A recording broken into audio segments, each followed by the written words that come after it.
Ride is brought to you in part by 866 Law Friend. Ride safe, ride smart. Offices of Tom Harvey. For all those people that are all smartened up talking kids, Arnie and K-Fizz, they know what's going on. What you gonna do when Board and Ride runs wild on you, brother? All right, Hawk, what do you have to say? Well, all right, we had the kids in there with us. Wow. Hey, Ron, what's happening, man? Oh, you're on. What's going on, Craven? Great to be here today, man. What a day! A lot of stuff's going on. What a great weekend we had. And we still got it rocking right now. What? Yeah, it's just a microphone. You can talk. Check. What? Working great. Sound weird? No, you sound weird. No, actually you don't. Well, where's Eddie at? Eddie's here too. Eddie, good to see you, man. What's happening? Yeah, guys. Hey, how you doing? All right. Had a good weekend. Eddie's got his own camera. Wow, look at that. It's Ron Eddie. went fishing, and yeah, man, we had a lot of good fun. And I went to Gid Town. You went fishing? Yeah, Berzer got some big fish. And, wow. Speaking of fish on the water, on the river, a lot of stuff going on in Tampa Bay and south over the bridge and Bradenton, Sarasota. We got some good guys on the phone right here. Riders on the River. Nico, are you there? Hey, Neo, I'm here. What's going on? Yeah, Neo, Band of Brothers, man. Tell me first off about Band of Brothers. What's Band of Brothers? We are a motorcycle club, but we're basically made up of law enforcement, also military.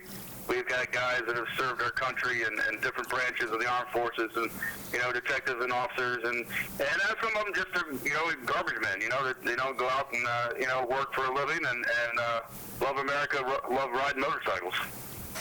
And how long have you guys been together? We've been together, I think we're now on 4 years, 5 years here locally. We've been around for 12 years.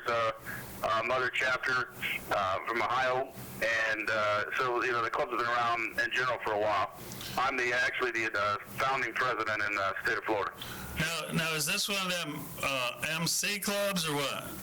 Yeah, yes, we're a free-pack MC, yes, sir. Okay. What's your mission as a club? What's your mission? What do you guys like to do? What is it all about?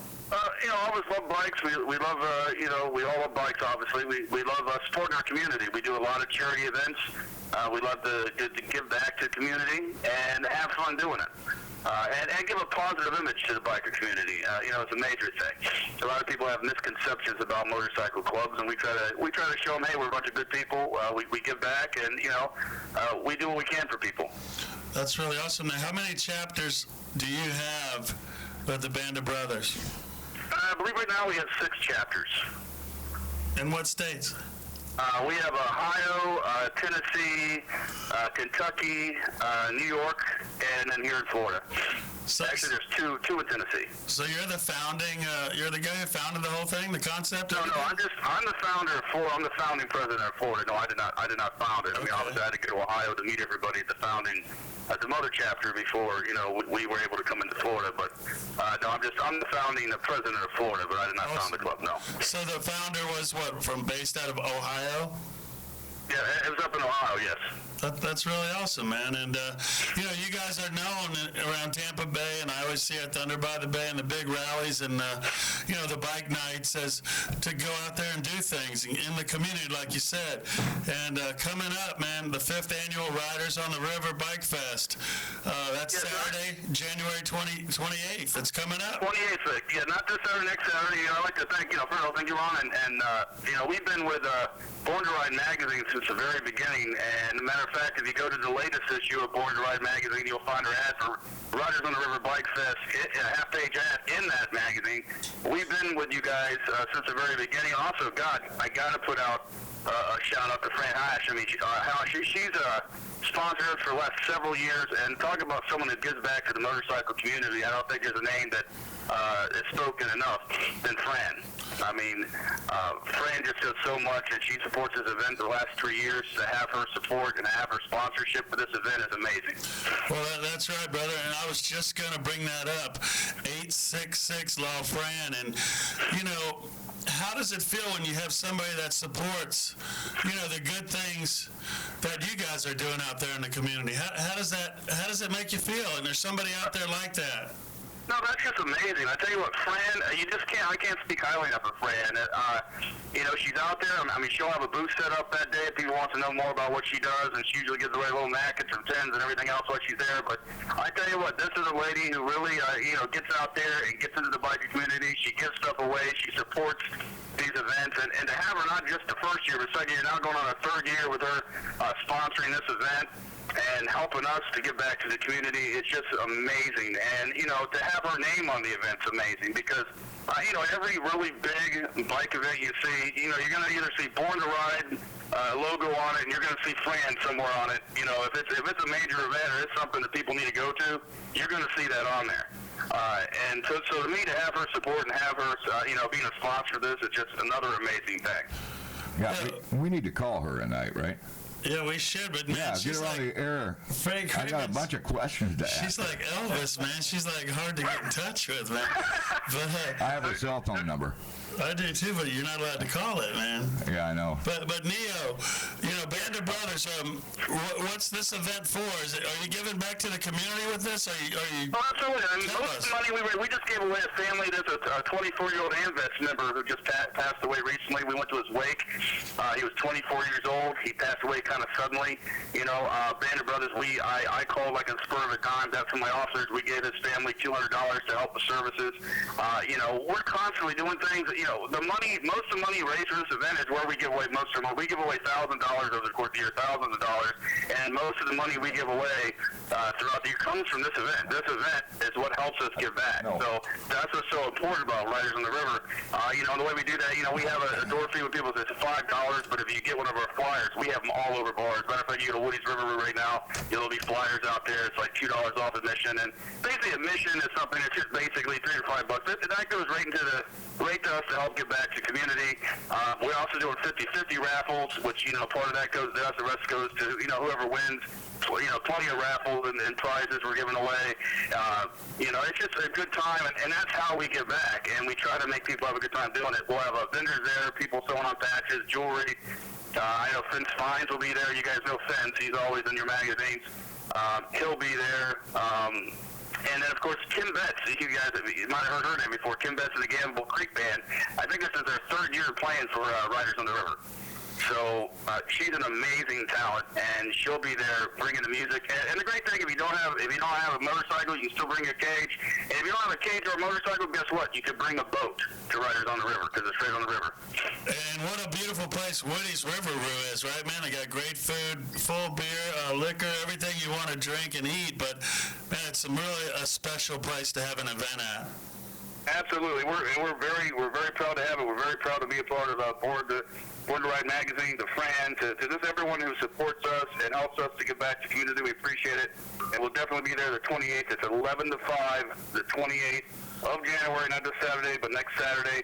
Hopefully we're going to have some good weather, and we're just going to stick out the bikers. I already know AMVETS is coming. A lot of AMVETS National had said they're going to support it. We've got groups like Llama. Llama National has got a hold of me and said, hey, Neo, we're going to be there. CMA will be there. So we got a lot of other riding groups and other clubs that have already said they're going to be there to support it. And I just want to give a shout out to all those groups as well because they give back a lot to the community as well. Well, Neo, that's very well spoken. You definitely looking like you have the respect of other clubs, but to get it, you got to give it. So you're doing the right thing out there, brother. And so that's right under the bridge. What exit is that to get there, man? To get to Woody's River Room? What exit do you got to take? Now you're gonna ask me that. I don't. I think it's the only Ellington Palmetto exit. There's if you're coming from the south, and I'm sorry I don't have the exit on my mind. It just escapes me right now. But if you're coming going south, you come from the Tampa area. It's the very first exit that says Ellington Palmetto. After that, you have two Bradenton exits. Then you go into Sarasota. So if you hit those, you're too far. But if you get off the bridge at the Ellington Palmetto exit, you're going to take it east. You hit the light. It's right behind, I think there's a Walgreens there. There's a Applebee's. It's right actually behind the Applebee's, and it's right on the water. Yeah, Now, we right also are going to have bike parking because, a lot of times, people have to leave their bikes, have to walk, or you have to self-park. We're going to have people help and assist to park the bikes so we get them all lined up tight so everyone can get in there, and you can get out easy without having to worry about not being able to move your bike. And we're going to have all the bikes out front. None of the bikes are going to have to park way away. We have to, travel to find your bike. We want all the bikers to take over that day, and you're going to be parked right out in front. The cages will be the ones walking, but we'll also have some golf carts to help people that have to park a ways down. We're going to be picking them up on golf carts. Cool, man. And that's got to be the Ellington exit where that mall is and stuff, that outside mall. Exactly. The Ellington, exactly where the outlet mall is. It's the Ellington exit for the outlet mall. If you find that, you get off of that exit, you'll find it. Well, you know what? What about if someone wants to get in touch with you, a vendor, someone wants to still sponsor, just wants to bring the people, where do they need to call? This number on the ad? I'll let you. That's a private number for me. I'll let you give it out, Ron. If someone's really interested in vending just off the air, if you want to have them contact me, or they can contact Band of Brothers Motorcycle Club at gmail.com. Ask for Neo, and I will call them. I will contact them. Right now, we have some jewelry. We don't need any more jewelry vendors.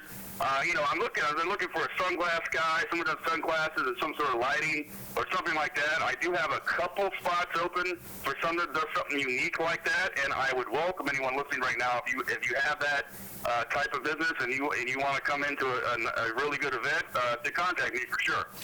Well, this show, Craven, right, it replays, so they'll be able to hear this again and again. It runs on BornToRide.com. Just click radio. We're live in the studio right now, right, Craven? Yeah, we're live right now, and that doesn't mean you can't call in right now. I mean, people can call in. I know that the limited amount of phone lines, so, but yeah, and then as soon as we get done with the show, we put it up on the channel, so that everyone can see it, you can play it back and again, and then it goes to YouTube, and then you can see it on BornToRide.com. It's all good. I mean, we got this thing. You guys are doing a great job, man. I love what you guys are doing, and being an old radio guy myself, I spent years of being a radio DJ back in the day when you had turntables, and, Madonna was at the top of the charts, so, giving my age away a little bit, but I can't remember when Madonna was at the top of the charts, but whatever. Well, Neo, man, we really... I'm an 80s DJ. My bad. That was an 80s DJ. But, it's great what you guys are doing. I appreciate it. I like this forum, and I like what you guys are doing. We appreciate you calling in, man, and good luck with your event. And we're doing the best we can to get all the information out there to all the people that are interested in bike events, and I think that's what it's all about. Yep. Awesome. Well, thank you guys so much for allowing me on the show. We'll see you guys at Riders on the River Bike Fest. Well, Neil, let's get another update next week. You're always welcome to call, and thank all you guys, and always ride safe, and special thanks to Attorney 866 Law Fran, man, for everything she does. Keep up the great work, guys. Absolutely. I'll call you again next week. Thank you. All right, man. Thanks a lot for oh, there you go. Here, wrong mic. Thanks a lot for calling in. We got it going on. It is Born to Ride Radio, and the studio lines are open 813-756-6444. Now, Eddie, you've been to Riveroo, right, Eddie? Yeah, and we're definitely going to go down for that. Yeah, that's a forward to it. really beautiful place, and I'll tell you what, those guys do a great job, and the coolest thing about it is they're good people, man. Neo and his guys are just first class, and we're so happy to be a part of it. But Eddie, today we have a real special thing coming up around the 9 o'clock hour. Why don't you fill everybody in who we're going to be talking to today? Yeah, coming up in the 9 o'clock hour, we're going to be talking with R.C. Pittman. He's the head of the Northwest Florida Bikers for Trump. And I spoke with him last night, and he's excited, and he's going to fill us in on what's going on this week with the inauguration. Last night, a whole bunch of the Bikers for Trump were coming in from the west, and they all met up in Jacksonville last night, and they were headed up to Fayetteville today, and we're going to hopefully catch him up in Fayetteville. And that sounds like it's going to be a a good time for all of those Bikers for Trump and supporting our new president-elect at the inauguration at the end of this week. Yeah, because he'll be elected at the end of this week. Well, I'm telling you what, people, you don't want to miss that. Stay tuned. Call your friends. Go get Mama from the kitchen. Tell them all that we're going to have R.C. Pittman here. Bikers for Trump. Man, it's an exclusive interview, Craven, coming up. He's calling in. They're on the road. They're going to stop 1,000 or 5,000 motorcycles to take a break, and we're going to get an exclusive right here. Isn't that right, everywhere, Eddie? That's it. Man, and I hope, well, are we calling him? He's calling in tonight? Yeah, he's calling in, man. Right, he's good. calling in. So we're going to have R.C. Pittman on the radio program tonight. And, you know, like we were discussing a minute ago about the with the Band of Brothers and everything else, it's like you can go back and play these shows back. If you missed it or your friends missed it or whoever didn't get to see it, well, you can always play it back. We got it up on BornToRide.com, and it's still up on the pirate-radio-network.com. It's everywhere. So you guys are not missing out on anything unless you desire to miss out on something. That's all. Eddie. Yeah. What's up? Hey, we had a great time down in Hey, Mark, Giptown. how you doing? I didn't get to go. Yeah, it was Tune into the show? it was a kick-ass time, Saturday and Sunday. Okay. And All right, I'm going to put you on. we were amazed. I mean, I've been going to Giptown for over 10 years, and I think this one was the best of all the Giptowns I've ever been to. We're gonna rig it The up. Bike Fest was slammed. It was going crazy. Yeah, you know, I don't ever, matter of fact, what usually happens, it happens all the time. Hang on. Ron paid me not to go. and you know, I know that sounds funny, but it is what it is. So anyway, you know, I mean, I'd love to go, but I guess Well, you missed a good time, Craven. But you know I what? was I there always for miss all you. the good times, you know? I was there having a good time for you. I thought about you. That's a what few counts, times. bro. That's what It's counts. always good to get everywhere, Eddie, and Lynn's post and the smiles he puts on faces everywhere is a great diplomat, if you will. It's really awesome. So always good to see where everywhere Eddie's at, and Giptown was definitely off the chain this year. Yeah, Lynn and I had a great time. I Great think we time. got someone on the phone. Who's on the phone? Hello, you're on Born to Ride Radio. Hello, everybody. It's Mark Raven. How are you tonight? All right, how you doing? Mark, what's happening, man? You have a lot of stuff going on, one of the premier tattoo studios, and where are you located with the tattoo shop? Well, I'll tell you what. Most of the time we're on the road. As far as the Tampa locations, we're over there at Big Top Market on Fowler and 75. We still have the tours with most of my focus anymore is with the Ink Fusion tattoo programs that we do around the country. I think we've got 17 shows I've been hosting this past year with 18 or 19 coming up for 2017. So that's been keeping us busy with, we've got over 200 artists in our database here for artists internationally to come in, and we'll be doing Tampa MegaCon, Orlando MegaCon, Star Wars Celebration in April 16th weekend. The artists that are coming out of the woodwork are just amazing, just award-winning artists, internationally known, just I look at myself and I want to throw my machines against the wall when I look at what they're doing. So sometimes it's just better to be the guy that promotes the guys that are that talented. So you have a show coming up. Tell us when and where is it again? As far as the tattoo events, the closest one we've got coming up in Florida will be MegaCon. No, I'm sorry, correction. It's Star Wars Celebration, April 16th weekend in Orlando. And that one, I'll have 50 artists on attendance. The show numbers through the door are going to be about 82,000 people, probably. You know, how popular is tattooing these days? I mean, it keeps getting, is it getting commercialized, man? Well, define commercialized. Like, is it getting outplayed? Is it getting, the TV shows oversaturating the market with artists? Not necessarily. It's not I don't like the whole I don't like the whole TV spots where the quote-unquote reality TV, where they're having these artists stay up for 20 hours a day and shooting and trying to, they're scripting too much of the format of those shows to really be called reality TV.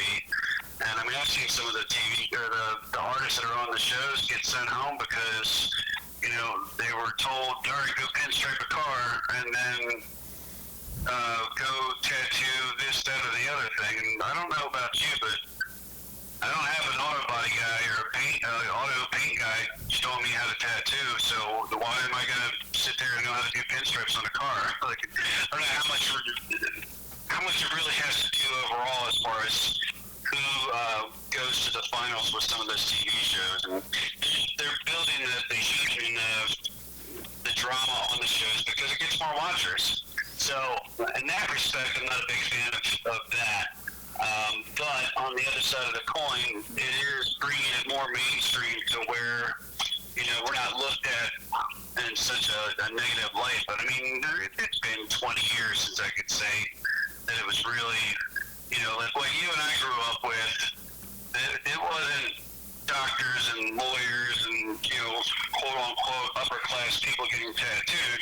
It was, you know, they stereotyped it to be the bikers and the sailors and the military and, you know, the middle class to lower class. But last 20 years, man, it's not the case anymore. The bikers and the military, those are upper class people nowadays. Well, man, that's what I was getting at. It's like what Metallica did when they were heavy metal underground, and then they went and commercialized. It was great, really, for heavy metal. Everybody thought, wow, heavy metal is cool. They're playing on the Grammys. They're playing the Super Bowl. You know, so commercialization is kind of a double-edged sword. It's kind of what Orange County Choppers did to motorcycles. It brought motorcycle building into the homes when corporate America thought, oh, it's cool because those guys have that show. So what I was getting at is the popularity of art, and this art happens to be on your skin. And I think if entrepreneurial type people could sell your skin and frame it, they would, you know. So that's pretty commercialized. But people like you that are part of the industry, not only making you know, an expo or a big show like you do, work every day with ink and putting it on people. So the stories about tattoos, what they're about, why they're getting a tattoo, that's some really cool stuff. It's almost enough for a whole show we could do just on what you do, man. I mean, it's pretty incredible to hear the stories. I'm sure you got the emotion going on every day. Oh, absolutely. There's definitely content for days and days and days. We just started a working relationship with Skin and Ink Magazine to where we're going to be supplying a bunch of content for them just because of what we're doing on the road.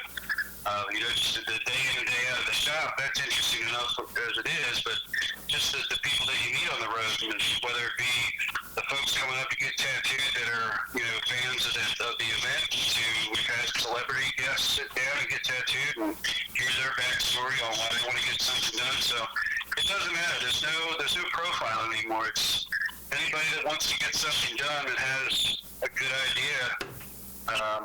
You know, we're all up for making sure they get good, safe, clean, inspected art.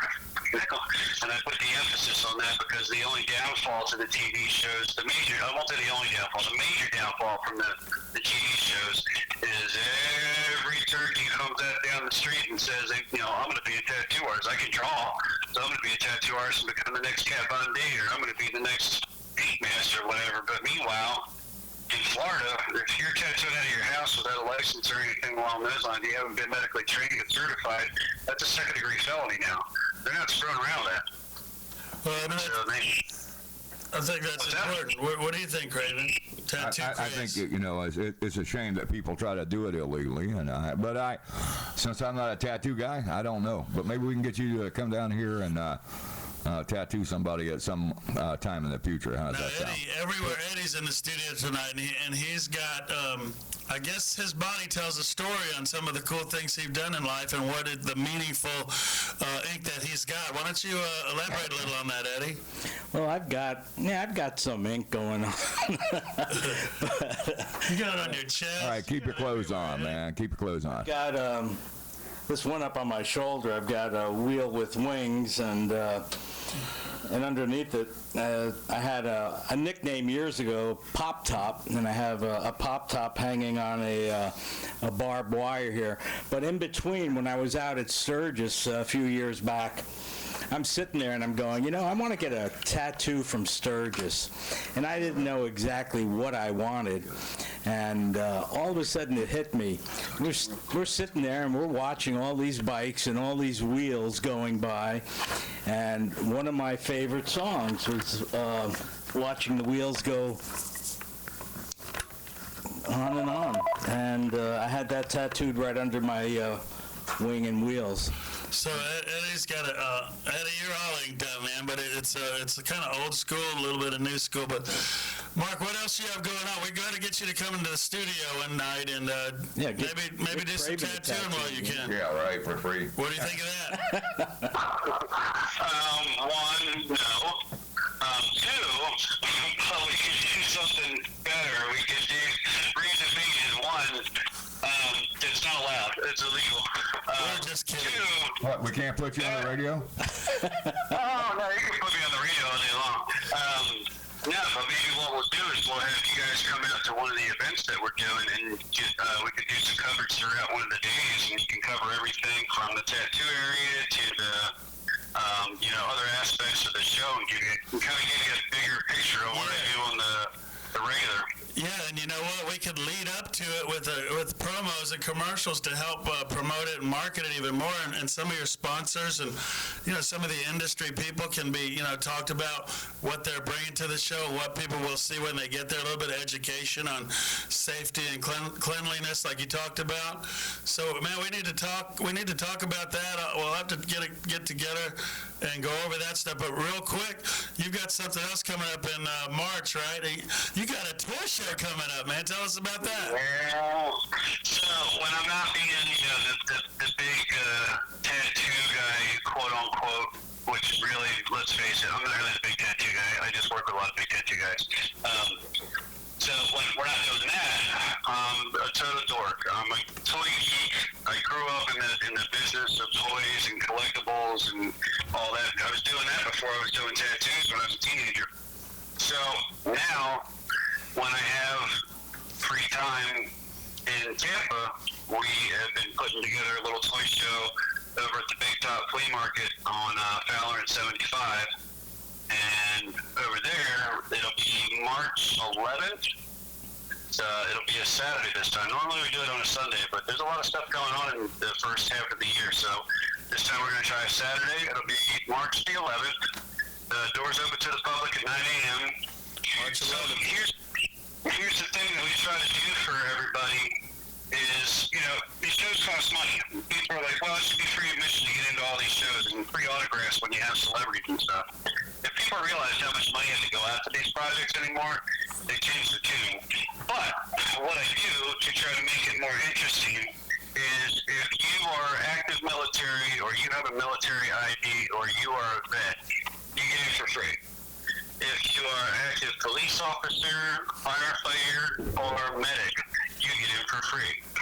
If you have children that are 10 years old or younger, they're free. What about if you're just on parole? Can you get in for free but you're just on parole? Yeah. Pretty much. If you have done something to help the community or the country or anything, they got the idea to show it. They're in for free. Otherwise, it's $5. I mean, $5 is nothing anymore. And people have said, well, I don't want to pay $5 to get in. If you don't have $5 to get in the door, then you probably don't have $20 to buy the stuff that's in there. But again, we try to make it affordable for families. So if it is somebody that's got a bunch of kids, and it's all young kids, they're free. All right, it's all good, man. So, give us a date one more time. We're going to move on. We got a bunch of callers stacked up in here. So, Well, okay.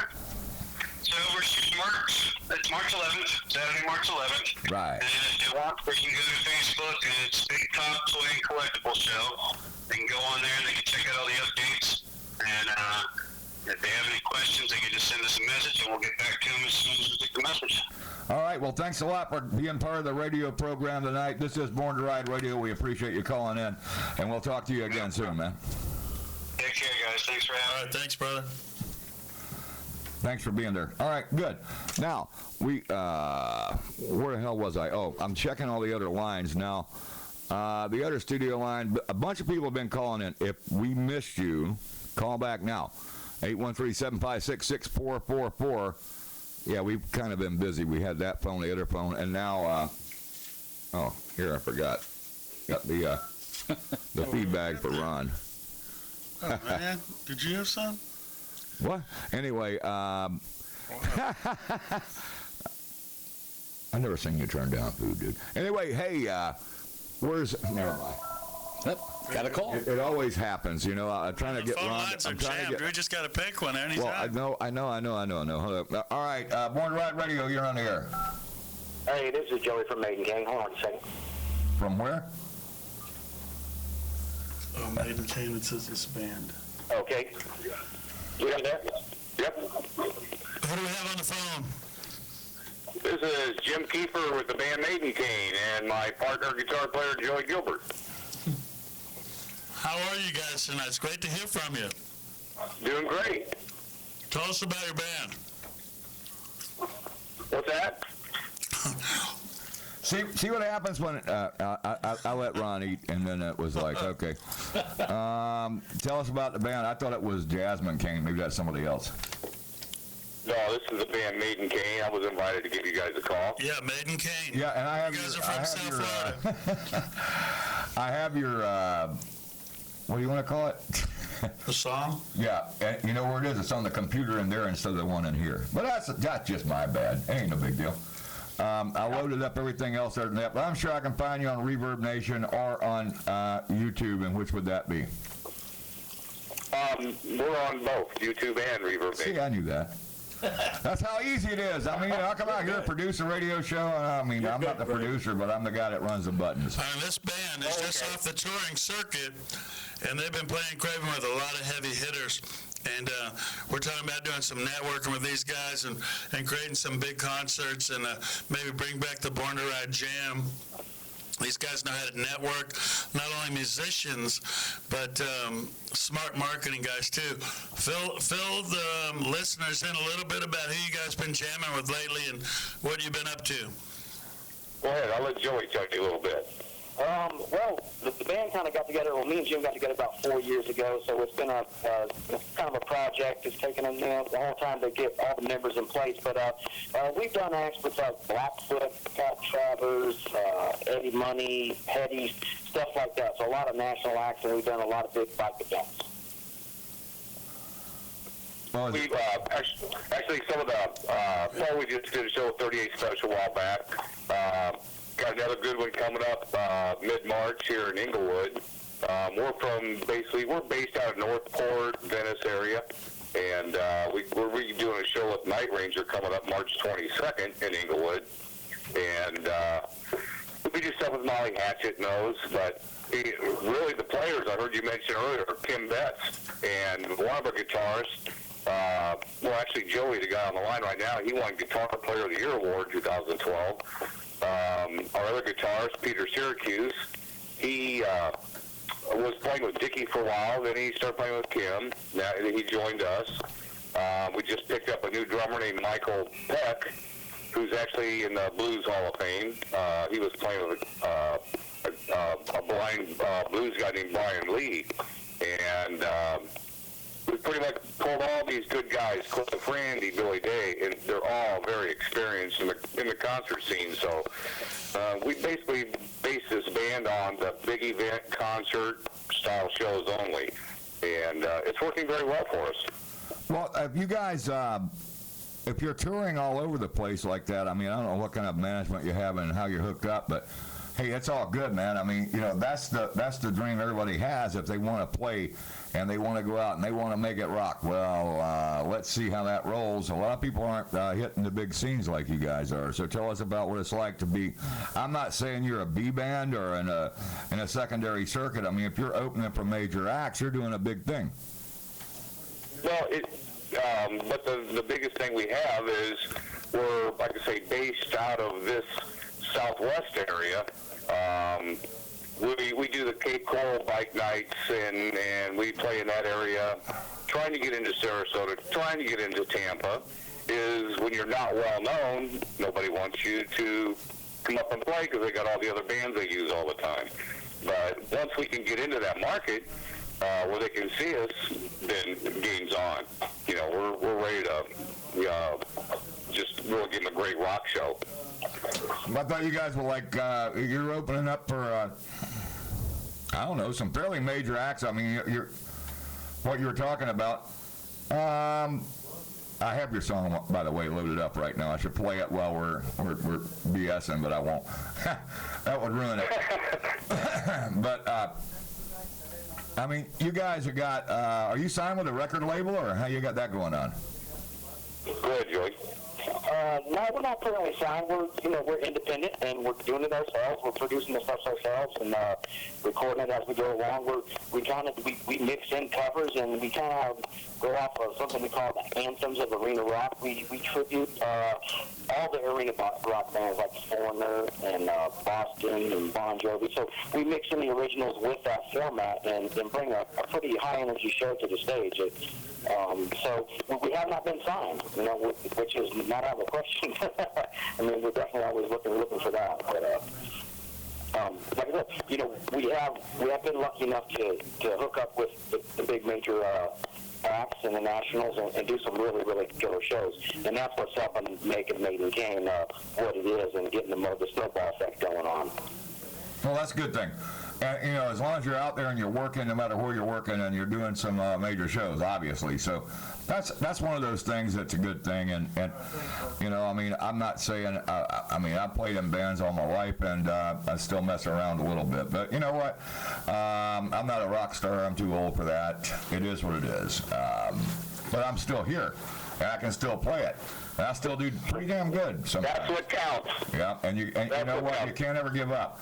So listen, guys, when's your next big thing? I might just play your song. But you know what happens on this show is if I play music, then the phones are tied up, and I got so much. This is pretty much a talk show and not a music show. Okay, you understand what I'm saying? Sure. But we can still break the rules and do anything we want to do. So if we choose to do that, we can, because the callers are loyal. They're going to stay with us. We could show a little bit of it and break away and say, watch the rest of it online. Showing it. We're just playing it because I don't have the converter on here. Here we go. Well, this is some good stuff, guys. So we can watch actually, real quick on this song, a friend of ours out of Muscle Shoals has global internet, and he put this out there for us. And for 16 weeks, and it took off globally and held the #1 spot on global internet for almost 11 straight weeks in a row. Yeah, and this one version has got 4,577 views, which it ain't been out there long enough to have that many, and you guys are doing great with it. That's the one that you sent me as Dead Man Shoes. Yes, these guys, this is the real deal, man. We're so honored that they took the time to call. I mean, they're doing press all night, probably, people calling in, and rehearsals, meetings. We've got a lot of good stuff coming up with these guys. So and we love biking, too. I belong to Peace River 8-Bay chapter down here in Port Charlotte, and we love the motorcycle events. We're available for any big motorcycle event. We got people like coming up on February 4th at Birch Black Widow, Harley, and Port Charlotte down here too. Yeah, big event coming up. And then we'll be down at Cape Coral Bike Night in April. And we're trying to hook you guys up with that. Come down and hang with us. It's people like Jay Goldberg Events Entertainment that help us. It's people like Hugh Shields at Gold Coast Eagle, and it's you guys like you that really help us out. Man, see, that's what I'm talking about. These guys are really networking kind of people, and they are helping us out with Cape Coral. Did you say you're playing at Birch Black Widow, Harley? When is that one? February 4th. Yeah, February 4th. Yeah, and that's a big thing. How can people hear more of your music, your website? How can they check you out? And give them your phone number. Put your phone number out there so everybody can get a hold of you if they want to book you. Okay. You want it now? Yeah, man. I mean, come on. We're on the air live This is and your we're recording platform. you, and Yes, you're doing feel your free thing. to call me. I'm the bass guitarist. My name is Jim Kiefer. It's 941-237-7086. Okay, and I feel your pain, man. I'm a bass guitar player too, but once you hear me play the bass, I'm you guys serious. put basses for sale? Oh yeah, I sold a couple of them, but you know what? Once you hear me play, you know what? Once you hear me play the bass, you'll know why I'm a drummer. I do some open mics around town, and I do a bike night on Thursday over here at the Finish Line. But I want you to know that I feel your pain because the bass player last to get laid, last to get paid. It's always the same. We've been down that road forever, and I'm glad that you called it. You know, I mean, it's just the way rock and roll works, man. Oh, well, you know what? I mean, Our country. Like we started too early, and I'm going to play until I can no longer play. I just love it so much. It keeps it going. Yep, it does. Keeps all of us going. Music is to me is what makes everybody happy. Music is absolutely, it has the key to the soul. Any last words before we move on? We got a lot of callers stacked up. Joey? No, I'm good to go, man. I'm good to go, and we love you guys. You guys got a great website, everything, your TV program, everything about you guys is fantastic, and we hope we can work together. And we're going to try to play your music right now, see if it comes up. I'll be damned. Look at that. Deadman Shoes official. Yeah, this is them. It's Maiden Kane. Awesome. Every week, let's get an update, guys. Give us a call. All right. Thank you. When I'm down, like a train going right around. Ain't on the side, ain't nowhere to hide. Gotta take it on back, on track, running out in front of the pack. Oh, feels like I'm walking in a dead man's shoes. Oh, come on.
weekend always.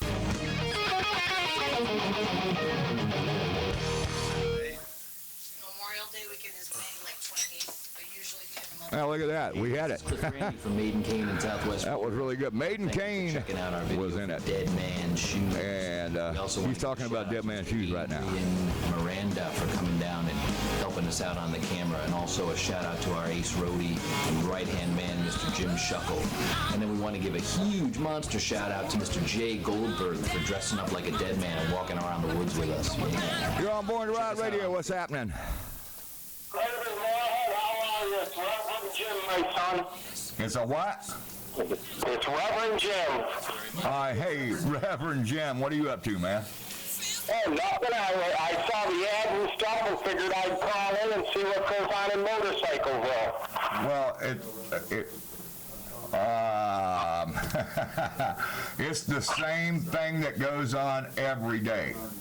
It's Hack. You know, so we got it all going on, man. What are you up to, Reverend Jim? Well, nothing.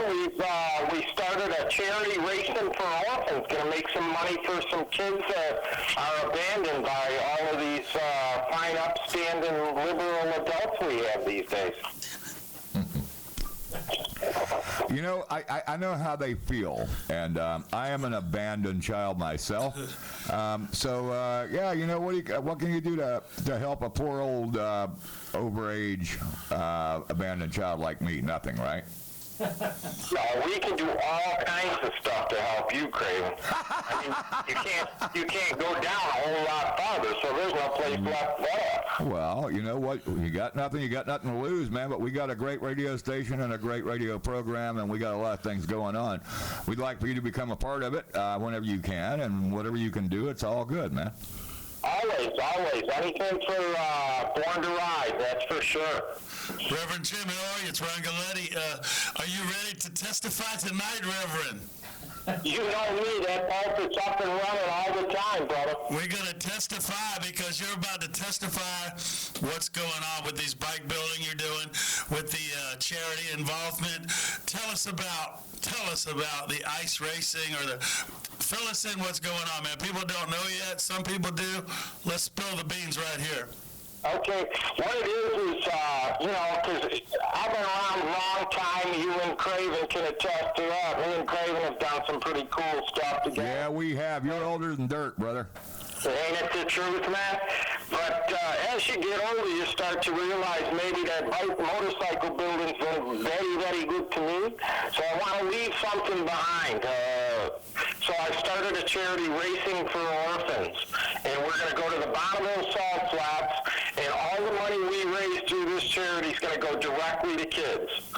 So we've got the Florida Sheriff's Youth Ranch involved. Wayne Witzak, he's done a great job with us. And I know that Born to Ride, all of the multimedia that you guys provide is involved with the Youth Ranch. And they have 5 locations throughout Florida. They've got 160 kids in each location. And what we're going to do is any money that we make isn't actually going to the ranch itself. It's going into an account that they've set up for us with BB&T Bank. When we're done racing, we're going to collect all that money, give it all directly. If you got 160 kids and you raise 160 grand, each kid's going to get $1,000. We're going to put them on a bus, take them to the mall, and they can spend their money on whatever they want. I'll call you back and I want. Well, you know, that's a good thing. And any charity effort for the kids is good. And you know, for veterans and you know, law enforcement, all this stuff, all our first responders, all our people that go out there and serve for the community, and especially our veterans, are often forgotten. So I know you've been involved in a lot. Now you got some children charities going. That's a good thing, man. Well, one of the things that's involved with this charity as well is that we've set goals with it and stuff like that, and we're setting up some different scholarship funds as well. And what will happen is whatever money we raise and we can give each child X amount of dollars, whatever money is left over from that, we're going to distribute it and scholarship funds. So when the kids leave the homes, they have something that they can go out into the world with, you know. And I mean, for the most part, now, you know me, I always tell it exactly like it is well. We always pat ourselves on the back for all of the toy runs and all of the great stuff we do. A lot of the times we never really look at these kids and give them any kind of responsibility. Well, by giving them this money, they can save their money, they can spend their money on whoever they want, they can do whatever it is, and it kind of teaches them the value of what a dollar is going to be like when they get out into the out in the real world. And one of the things that we want to do is we want it to be. Orphans is a big word. You don't have to be in an orphanage to be an orphan. I mean, so many kids, mom and dads, are killed in either the line of duty while being police officers, or they lose their life defending this country. One and the same, they've lost a parent. So we want to be able to start raising enough money over the course of the next few years where we can actually go to some of these people and show them how much adults actually care about these kids and give them a place to go. So I think it's a pretty good program, you know? Well, Jim, I tell you what, and I know that you did your research well. By the way, what you just said was very well spoken, and I couldn't agree with you more.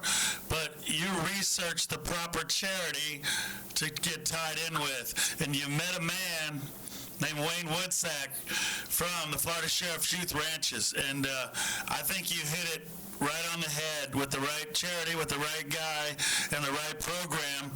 When you talk about Racing for Orphans, how important is this relationship that you put together working, and how important is it, bottom line? Well, the realistic goal is a couple of things that you touched on. Is we really did research it, and we went to a few different orphanages and children's homes, and it was always the same speech, you know. We're going to tell you what to do with the money, but you ain't giving it to kids. And that just ain't right, because what's going to happen is every one of these other places we went to, they all had some guy sitting there making $100,000 deciding who's going to get money. So by the time you're done, the kids don't get nothing anyway. So when we met Wayne was like, listen, we've got so much stuff to do, and they're so diversified that they allow us to distribute this money however we want. And the beauty of that is Wayne, he got everybody together and he said, look, this is what they're going to do. They set up a fund where when people go on the Florida Sheriff's Youth Ranch page, they can hit Racing for Orphans. If they choose to make a donation, that money goes right to the Florida Sheriff's Youth Ranch account, not to the Racing for Orphans fund. So we stay as transparent can be. And let's face it, we've seen things like Robert Harris take advantage of the motorcycle community way too long. I mean, that's been going on a long time. So the transparency of the thing and being able to make sure that these kids get something out of everything the community's going to do for them, that's awesome. So you got to look at that and say to yourself, you know what? We see these posts on Facebook all the time that this charity CEO guy makes $100 million, or this one makes $300 grand, or whatever, and 5 cents or 6 cents or 10 cents goes to whatever the cause is.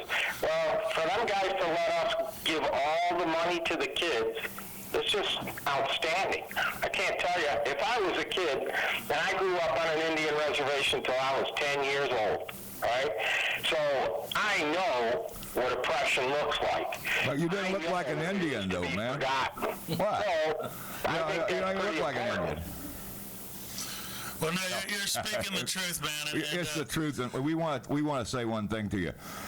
The one thing that you said a minute ago is all these charity organizations, and a lot of people talk smack about a lot of good charities and a lot of valid causes.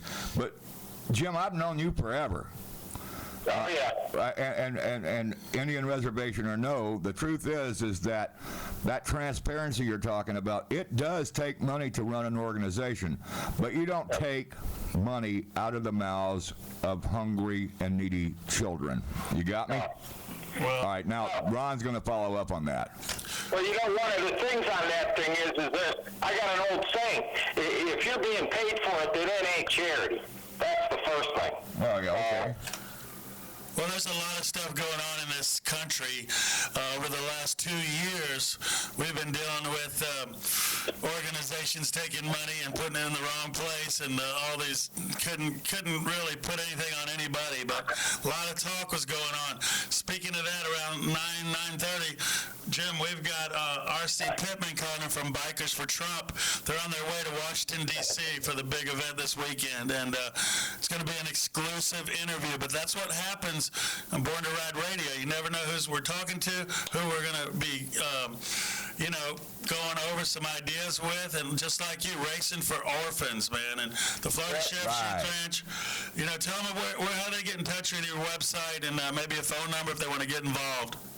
Well, you can go right to the Racing for Orphans, www.racingfororphans, or you can go right to Florida Sheriff's Youth Ranch, look for Racing for Orphans, and just click on it. It'll take you right to the site.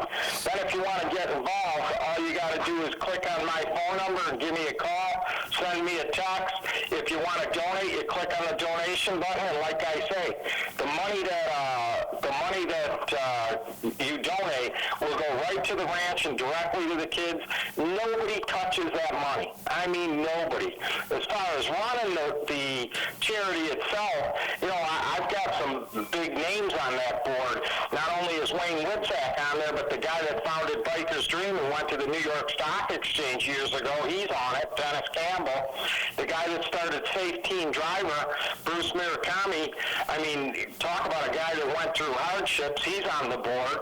And these are guys that, I mean, Bruce has been on Oprah Winfrey for, years ago and all this other stuff. So when it comes to Racing for Orphans, we have no paid employees. Everybody there is a volunteer. And the nice thing is they volunteer at their pace. That's it. So whatever they want to do, on February the 12th, we're going to be having a little party where you can come over to the new race shop at 13800 US 19 in Clearwater. You can come over, help us clean up one of the race bikes and get it ready to go this fall. Plus, we're going to take it around to some of the shows. You get free food while you're there. You get free drink while you're there. Some entertainment. You get a little certificate that says you're part of the race team. You get to meet the kids that are actually going to be getting the money. How cool is that? I mean, so in that, it's all free. If you want to come over, then come on over. We don't expect nothing. We'll have a donation box if you want to put a couple bucks in there. Wayne Witzak holds the keys to all of that stuff, so we don't even touch the cash money. On the other side of that, all the bikes are being built by Preacher's Hot Rod Cycle Designs. That's my company. And as Craven will tell you, he's had bikes in my shop. I've been around. Even you've seen some of the stuff I've had at the championship shows and stuff like that. Ricky Gadsden's one of our riders. He's a 9-time champion. Mike Deland is the current Harley-Davidson top fuel champion. He's going to be riding. Lee Martinez, who's been in your magazine, breast cancer survivor, really nice little girl. She's going to be riding. So you can see the quality of people that we're putting in. Anybody that wants to help us, come on down, man. All right. Well, I want to tell you. Born to Ride for that. So well, yeah. See that. Yeah. I mean, Born to Ride essentially pretty much designed a website, I believe, and I think that we've put our, what we always do at Born to Ride, and I've been an employee there for 20 years. We always try to give back to charitable organizations and people that are in need, and we do give back to this community, the biker community, and the global community. Well, you know what? That's a good point you make, because the realistic part is like the charity. I looked at a lot of different people that wanted to help build a website, but they don't want to be paid $1 million. Ronnie and Debbie and the team, they step up and said, listen, we're going to do everything for nothing. right? I mean, right. how cool And is that? here's why. Here's why. They have professional web designers down there, and and I know Juan and some of the other guys. There's 3-4 guys that's all they do, and they do a very, very good job, Jim. I just wanted you to know. I mean, I've known you for years. I wouldn't lie to you. You know, and I've worked for Ron and Debbie for 20 years. It is what it is. Yeah, it is. I mean, I remember one of the first parties over there on Nebraska Avenue, standing on top of a van with you and doing some crazy stuff back when you were after your ass every day off the radio. So that's how far it goes back, right? Yep, and we were over there on Nebraska. We did live remote broadcasts from that place on Nebraska Avenue for Born to Ride and Born to Ride Saloon and all that other crap. So it is what it is, brother. Yep, it is, and it's, I mean, thanks again. As this thing goes on, you'll probably see more and more of what we're doing. We're going to start bringing a booth out to a lot of events and everything, and you'll see the Born to Ride, just so everybody knows. You'll see that Born to Ride logo every place I go. If I'm there, Born to Ride's going to be right there, because without them, I couldn't be doing it. I got enough stuff. I got to build, my company builds some bikes, and they're all free of charge.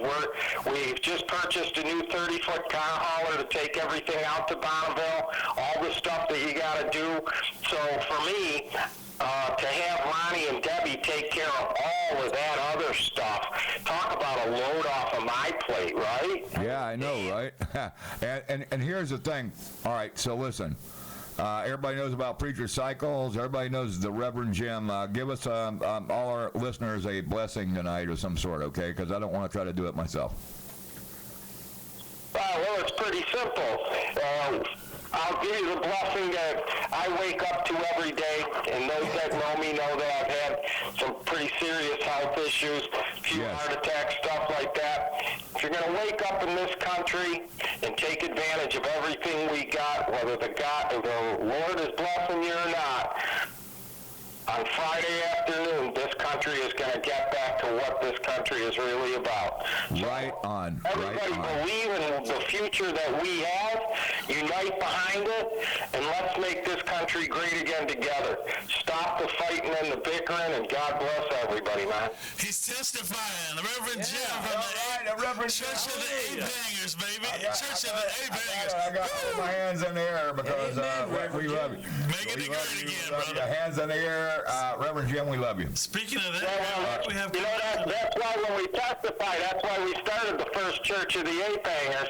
And when you get your hand up on them high bars, everybody knows you're riding right up to Jesus, brother. That's right, brother. Well, all right, man. Reverend Jim, thanks for calling in. Great call. Great caller. Anytime, man.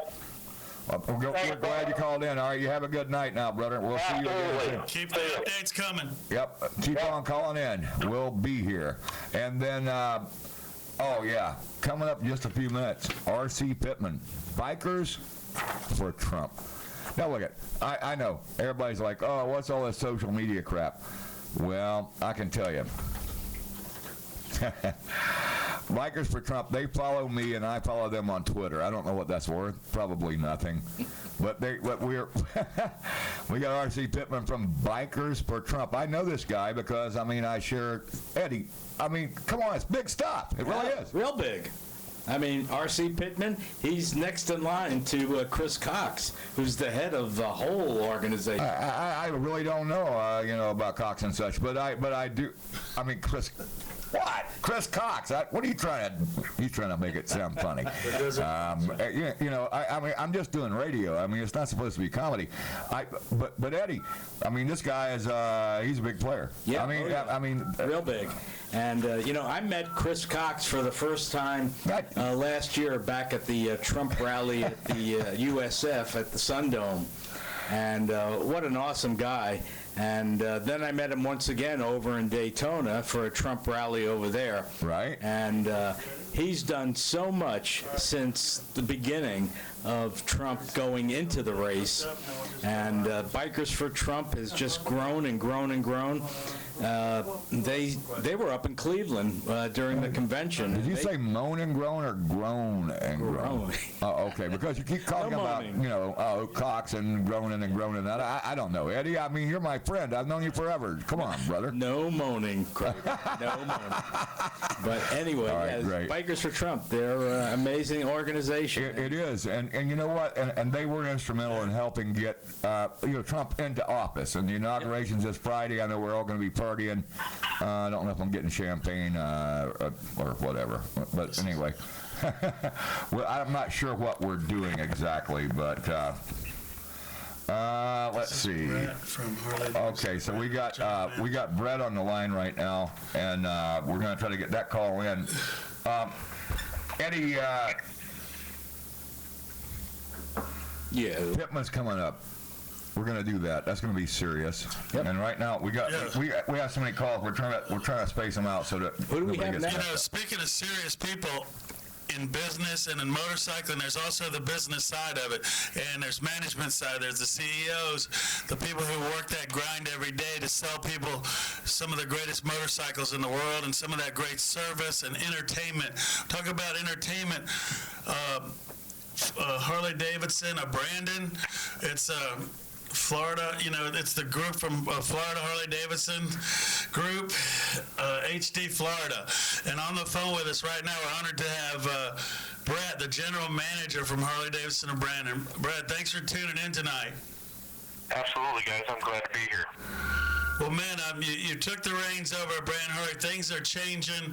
A lot of excitement is going on. There's a lot of stuff going on at that dealership. How cool is that to be able to be the general manager of a place like that? Man, it really is pretty exciting because Brandon's one of the best properties around. Harley dealers around the country are all unique and have their own vibe, but we just have this really cool vibe there. We've got these ponds and scooter saloon. We have these big bike nights. We got a Western theme, steers out there. It's just everything about the place just kind of says fun, come here and hang out. Yeah, the demographics of the Brandon and then the Tampa area coming in and the surrounding areas, you guys have a great demographic of different people coming to buy Harley Davidsons. What do you think about the demographics from blue collar to white collar, women, people of color, young to old? I mean, tell us about the demographics and the impact it has, not only on the community, but on the whole state.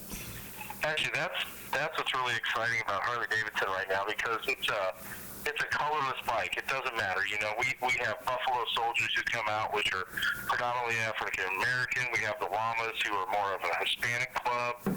Historically, we've got more women riding than we've ever seen. And I've been in the business for 26 years, and to watch how many women are getting out there, and they're riding the big bikes. They're not messing around anymore. They're riding whatever they want to ride. We got more young guys getting into it, and the Sportsters and the Diners, that's getting big. We're in the process of building a lot of custom bikes right now. Matter of fact, we have a biker build-off happening right now. We're going to build a bike that you just haven't really seen in Florida. It's a bagger style that I've seen out in the West Coast where I'm from. We're bringing that here, and I just can't wait to bring that thing out here. Now, I always looked at like Harley Davidson. It's sort of like McDonald's. They get you, when you're young on the bikes. As a young kid, maybe, motorcycling and as dirt bikes. And then in the older days, when you get older, it's sort of like senior citizens discount, you get a trike. So people can ride now till they're 100 years old, man. How cool is that? That's it. It's really there. And, like you said, that's true because now, we have rider training. So if you've never ridden before, you can do rider training right where we're at. It's not very expensive. Takes a weekend. They supply the motorcycles, and that's on a Street 500, 750, those bikes. You move your way on through our product line, clear up into several different kinds of trikes as you need to get to that point, or if you want to get to that early. A lot of guys are riding those at my age, they're mid-40s, just getting out there and putting big miles. So Harley offers more than they've ever offered before in the way of street bikes and sizes. So to watch the factory just kind of morph into this new company, this company that has so much for so many people. We really have something for all sizes and shapes. It's really cool. Yeah, and you guys, you reach out and want people's business. You're not treating them like a number. I mean, you guys are bending over backwards to make people happy. And when they come in that dealership and it's time to ring that bell, you put some real smiles on people's faces. And how does that make you feel when your staff is fired up? Everybody's fired up for that. Yeah, it is pretty fun. We actually have a red carpet we roll out. You ring the bell, we honk horns, fire motors up. You know, we don't have to work for a living like most people. We get to be around the bikes that we love. Our staff loves to ride. I personally ride just about every day. You know, I have a raging bike addiction, so do most of our staff, and it's one of those things. We love what we do, and that excitement's really coming over. And I think people are excited about the new Brandon. We've got some fresh faces in there. The people that have stayed with us for years are the solid players that really kept Brandon alive all these years. So it's a great place to be right now, and it's kind of like a renaissance for Brandon Harley. They are really growing. We are becoming something special. And you know, you guys are actually not just a Harley-Davidson shop or a motorcycle dealership. I think it's much more that it's a full-blown destination, man. You got Scooter Saloon in the back, like you said, riders training. My son has caught some of the coolest, biggest bass in that pond. Of course, we throw them back. But, you know, it's just a lot of fun for the whole family. The events you put on. Speaking of the events, you got everything going on. This Thursday night, you guys do once a month a blowout bike night, man. Beyond anything going on around here, it's the biggest bike night, and you get hundreds and hundreds of bikes there. So what's going on this time? Yeah, that bike night's always good. We always have live music. Scooters is always pumped up, ready to go. And we keep adding to the property. Like, we're bringing more like games to play so people have things to do out there. We always have the girls out there, of course. We'll be doing fashion shows and that on coming bike nights. But what's really cool is Scooters in the property we're building, and we're going to put some fire pits out there and some fun stuff. So it's just more fun to just hang out because, like you say, we're a destination spot. The property's beautiful. We want people just to come out and use it and enjoy it. We have a lot of vendors that come out, so there's things you can look at and buy. We'll have different entertainment throughout the year, but as the weather starts getting that bike night mode, we're ready to go. Our stage has been moved. New lights are coming, so every month when you come, it's going to look a little different. We keep just adding more stuff all the time. Well, I think you guys have definitely been lighting it up, and it's really great that you guys are, since you've come in there, added another layer of excitement. Well, that's this Thursday, right? Is that this Thursday, the bike night at Brandon Harley-Davidson? It is this bike night, and I also heard, I can't totally confirm it, but it looks like right now we've got the Bearded Brothers coming in a couple of months too, so we're bringing some of the best local stuff to our area. Super excited about those guys. I think we've got them locked in, but we should soon. We've always got really quality bands there. And then our Hog Club shows up. Those guys are so nice. They have so much to deal with. They help people get riding and really help people enjoy the sport. So there's always these really good groups hanging out there. It's a good vibe. Bring your family. I mean, it's just a great place to hang out. What you do is great. You're selling dreams, man. Speaking about selling dreams, absolutely, you got to have some kind of specials to get someone to come in like tomorrow and trade in what they've got on something new, right? You got 2017s. How easy can you get them riding them? Easier than people believe, and we have more used bikes than we've ever had, more quality used bikes than we've ever had. New bikes are in stock there, and here's the best part. Our 2016s, there's financing as low as 0.99. We also have employee pricing, meaning on a 16, you pay what we pay. So those people that are looking to trade their bike out, I'm giving more than fair market value and giving them employee pricing. We're trying to do one and done. We're trying to take that hassle out of buying a bike, make it quick for you, give you the right price right out the gate. Our goal is to have a guest for life. We don't want to sell you one bike and make a bunch of money on you and say goodbye. We want you to have a great experience and stay with us and keep coming back. So that is our goal. We're trying to just make it easy to buy, make it easy to come do business with us. Well, that's very well said, Brett, and I can't let you go without asking you about probably a real inspiring person and an iconic guy in this motorcycle industry. And I'm talking about a leader, and I'm talking about Gary Bang, man. How does it feel working for a guy like that you have to produce for him every day, man? That you got to be fired up. You know, it's so funny because I came here because of Gary Bang. I knew of his father when I was early in the business. I used to buy his father's parts when they made parts and that kind of stuff. Gary Bang name has been known in the Harley world all over the country for 30 years, or actually more than that. So to come here and be part of the Gary Bang group and be part of HD Florida, which I encourage everybody to go to hdflorida.com, look at all of our stores, see what we're doing. But at each of our stores, we're doing some really cool things, and our guys are excited throughout. We're the biggest dealer group in Florida for a reason. We can do things that others can't do, and we want people to come give us a try. If you haven't been down or been down in the past, things are just different and fun. Our staff, a bunch of weirdos down there, man. They're just a lot of fun. We have a really great crew, and Gary Bang's the head of it, man. He's down there leading the charge. He is all about taking care of the guest. Yeah, I think it's so important. And in your role as a GM, you've got to be a motivator. You've got to be able to fire people up. And what's the secret to not making people just have a job, but giving them a fun day when they go home, they feel like they didn't even have to go to work today? Well, that's it. That's part of our culture. And part of it is you got to love what we do. And I'm an avid rider, have been my whole life. I'm sold out to Harley-Davidson. I love not only our product, but our people. I love our guests. I'm involved in different groups around. We go on the ride. You know, and at the shop, you know, sometimes you just got to take a break and throw the football. Sometimes you got to crank up some music and act like idiots. Sometimes you just got to run around the store and just have a good time. And we allow it. We encourage it. We want our staff to just get in there and enjoy it and realize that, it's a job. We got to work hard. But at the end of the day, man, we're at Harley-Davidson. We're doing what most people wish they could do. Man, look at. Hey, I don't know if you can hear me well or not, but hey, I'm looking for a job, man. By the way, I work for the motor company. Well, seriously.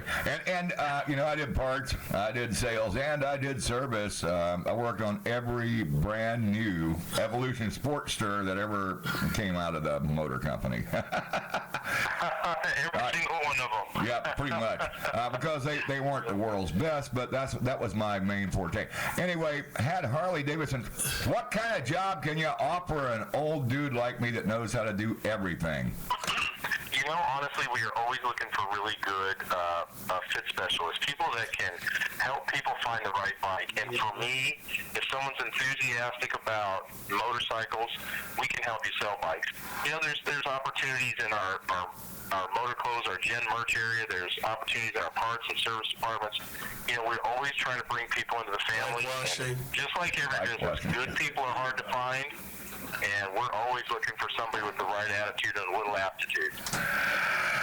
That's what it's all about. And I mean, I've worked, like I said, and I'm serious. I did work up there in Newport Richey before it became Gulf Coast, and I did pretty much everything. I learned it. But I'm going to tell you something. It's a great motor company. It's a great company to work for. And you know, I wanted to make sure that hey, if you got somebody out there that needs a job. You know, it might be the funnest place in the world to work. I know it kind of was when I worked there, but... It is. It is a lot of fun. That's why I've stayed in it all these years. It's hard to resist something you love, and when... You know, here's an example. We were down at Gibtown Bike Fest. We killed it this weekend. We had such a good time. We sold a 17-year-old guy his first Harley. He bought a Street Bob from us, a used one. The kid was crying. He was so worked up. We've seen couples, you know, when we're doing the champagne deliveries, they're crying and bawling. You know, it's their first Harley. They might be 60 years old and finally can afford that Harley. We're able to put them in it. And, you know, I say to our staff all the time, and I mean it with all my heart, we change lives, because when you get that Harley, there is something different about the lifestyle, the group. You joined a big group of people that have the same focus, the same passion, and there's just something different about a Harley. It's a beautiful thing. It's more than just a motorcycle. It's like a community. Anything else you want to say in closing? We're going to keep on with the phone calls. We got a lot of things going on here tonight. Yeah, we got Bikers for Trump calling. And we got Bikers for Trump coming in up in here for just a minute, and it's not going to be very much longer. I'll get out of your hair. I appreciate you guys having us on, but I'm down on Bike Night. I love when people come talk to me, whether it's good, bad, or ugly. I want to hear everything we're doing, because in the end, it has to be our people's spot. It isn't just about the employees and the business making money. People have to come to a Harley dealership and feel like it's their own. So we want our people to feel like there's ownership. The the best way to do that is come see me and tell me what we can do better. And I just can't get enough of that. So people that are listening, come see me direct, man. We want to make your visit amazing. All right, well, we appreciate you calling in. Thank you, Brett. And we're going to stay in touch, and I'll be down there trying to get a job here before you know it. Perfect, man. All you need, a guy up front like me selling motorcycles and parts. I can help you with some marketing. And Ron will definitely help you with the marketing. There you go. All right, well, thanks for calling in, brother. Yeah, have a great night. Thanks, fellas. You too. Have a good night. That's special bike night, man. This Thursday night, Craven. Harley Davidson and Brandon. It's going to be off the chain. Sounds like the place to be. Yeah, well, I don't know. I'm stuck up there. I got I got my bike night at the finish line on Thursday night, so I guess I'm getting knocked out of the water, right? We need to get them to advertise, man. Actually, the truth is, they shut it down earlier than I shut mine down, so everybody's going to come up to my place. It didn't matter. So now, what's up next? Oh, wait a minute. Should we try to get him on the line? We got Pittman lined up already? I'll call him. Oh, wait a minute. Oh, he's not down that line. I'm trying to get the right line here. We have R.C. Pittman from Bikers for Trump, and we're going to, it is an exclusive, absolutely exclusive interview. You know, this is what happens when you feed Ron, he sneezes on you. Love the guy. It's that pizza. Is that what it is? You want to play a song or The something? pepperoni. That's what we'll do. You know what? We're going to the music for a minute, and We'll be back.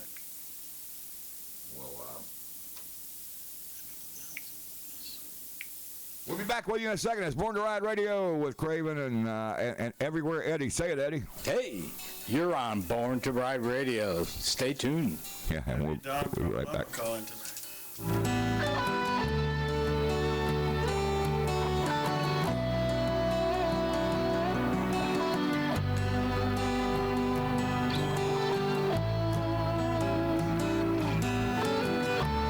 Tommy has a bicycle, calls it bad on the street. Forks as long and wide as train tracks. Ain't a seat, it's really neat. Custom frame ends with sharper than spokes that'll cut tornadoes in half. And only when Tommy Boy rides this thing gets out a sonic blast. Nobody in this whole wide world can beat Tommy on his bike. It's all the other kids in town. They all ride three-wheel tracks and they Indian and they sing. Go, Tommy, go. I ride. I ride. Go, Tommy, go. I ride. I ride. One day, Tommy boy, he dumped his bike. He landed on his crown. His front wheel rolled off down the road. His forks drove clean in the ground. His pedals of gold. Her music looked old and his chain was high in the trees. One handlebar grip, one clean to a house. The other was stuck right on top of his knee. But the kids are still singing about this boy, 'cause they love him. Get it on, go, Tommy. I ride. I ride. Go, go, Tommy, go. I ride. I ride. It's been some flies. We spread through the grass like salt on a pizza pie. Clothes that had worn were tattered and torn, and a bird done wore it swung from his eyes. After a rest, he tried his best to raise his rear up over his feet. While bending over, he saw on a clover a piece of the felt from his seat. Now it's well understood, Tommy's bike is no good. So one of this kid isn't dead. But it says in the book, if you take a good look, God gave each of his younger heart. Go, Tommy, go. I ride.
chill me, baby. Chill me, baby. Chill me, baby. I'm a man of stone. I'm a man of stone. I'm a man of stone. A little bit of water and a little bit of bread. Keep me alive. Muscle and blood. Muscle and blood. I need a good woman by my side. I need a good woman to keep me satisfied. I'm a man of stone. I'm a man of stone. Chill me, baby. Chill me, baby. I'm a man of stone. I'm a man of stone. Just a little bit, little bit. I'm a man of stone. Chill me, baby. Chill me, baby. Chill me, baby. Chill me, baby. I'm a man of stone. Just a little bit of water. I'm a man of stone. Just a little bit of bread. I'm a man of stone. I'm a man of stone. I'm a man of stone.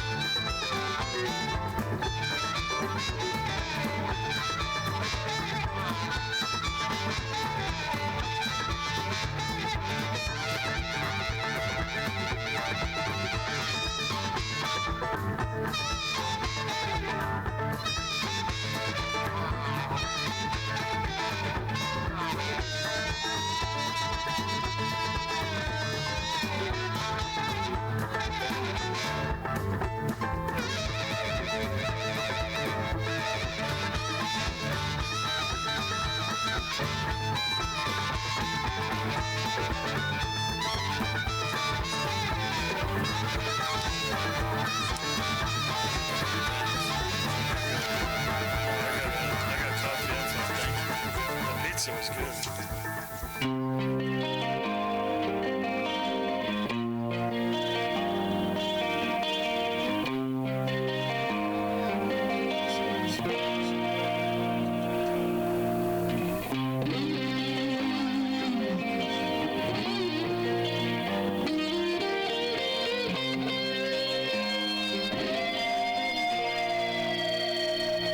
Can we take a ride into the sunset? Got a feeling might fly.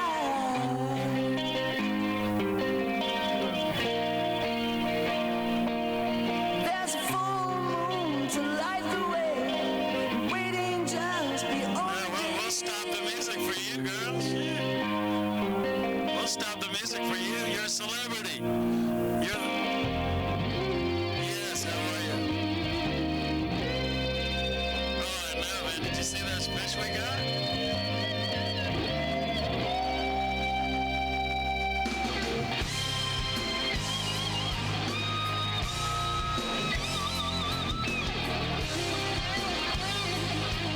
You're a brother to me.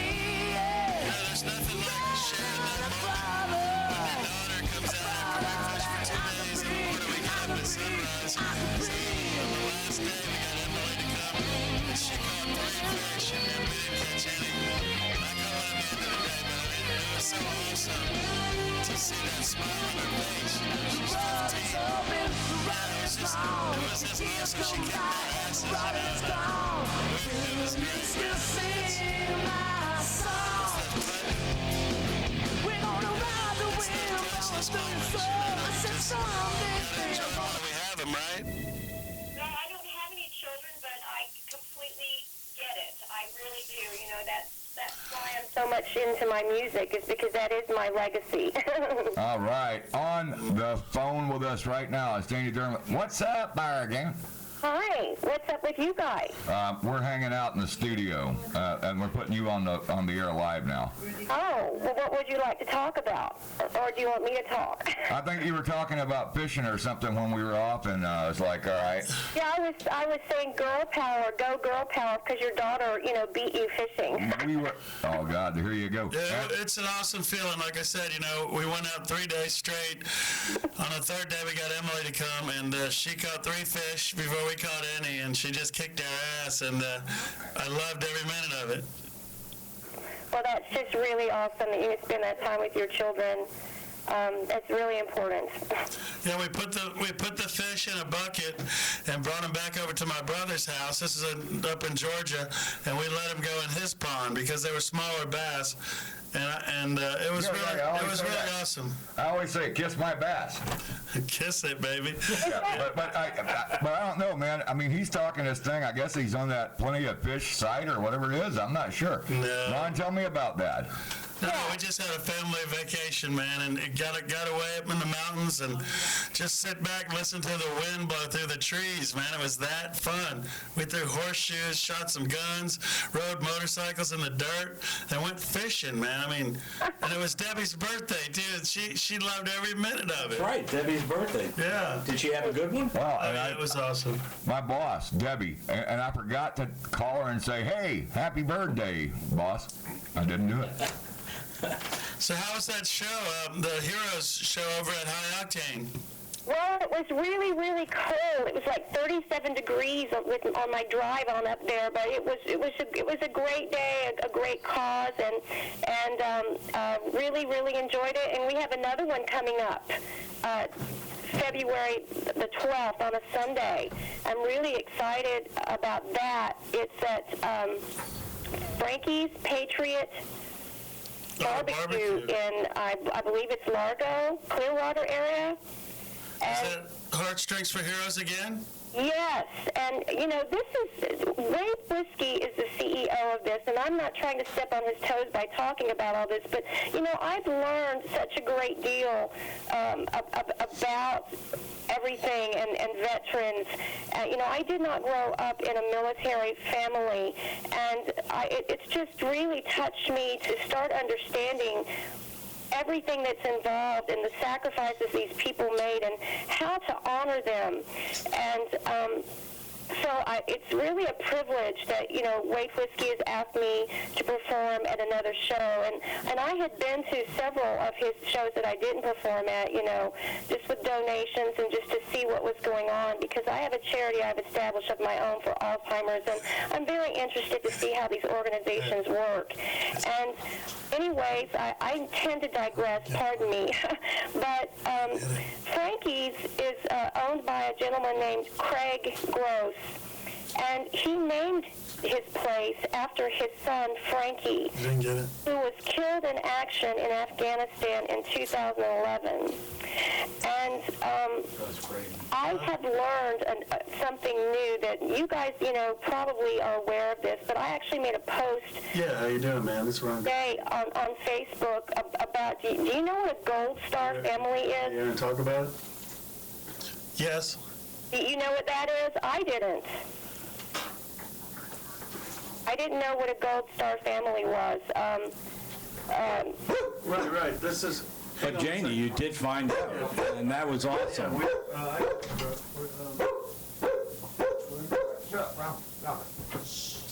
Are you there, Janie? Yeah, I'm here. I heard a dog. I heard your dog barking. I didn't know if you could hear me.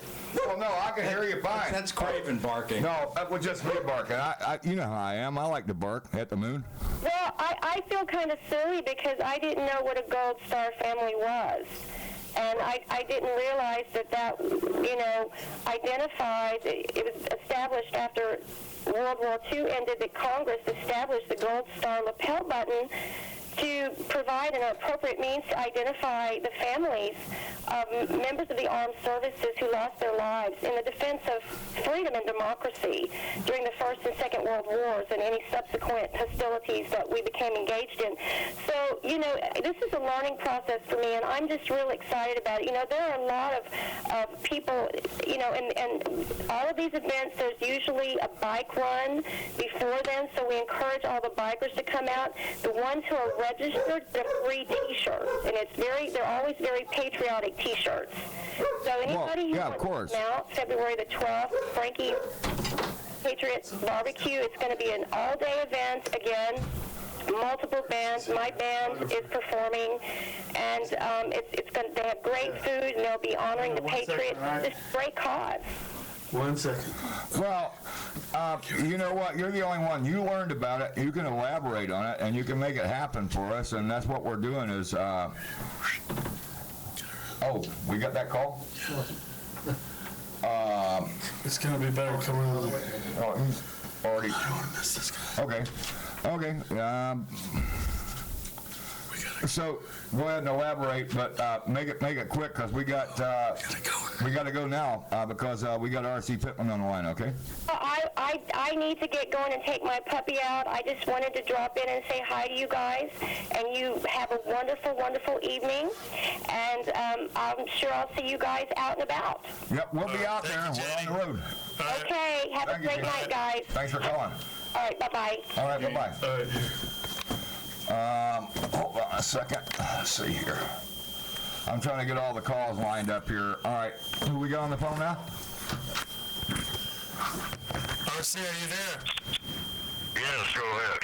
All right, man. On the phone with us is R.C. Pittman, famous for Bikers for Trump, and this is an exclusive interview we have for you. We can't thank you enough for calling into Border Ride Radio, and you guys are on a journey right now. You guys are out there riding right now, aren't you? Yeah, we sent out for the night. We're in Fayetteville, North Carolina. And what is the mission of Bikers for Trump?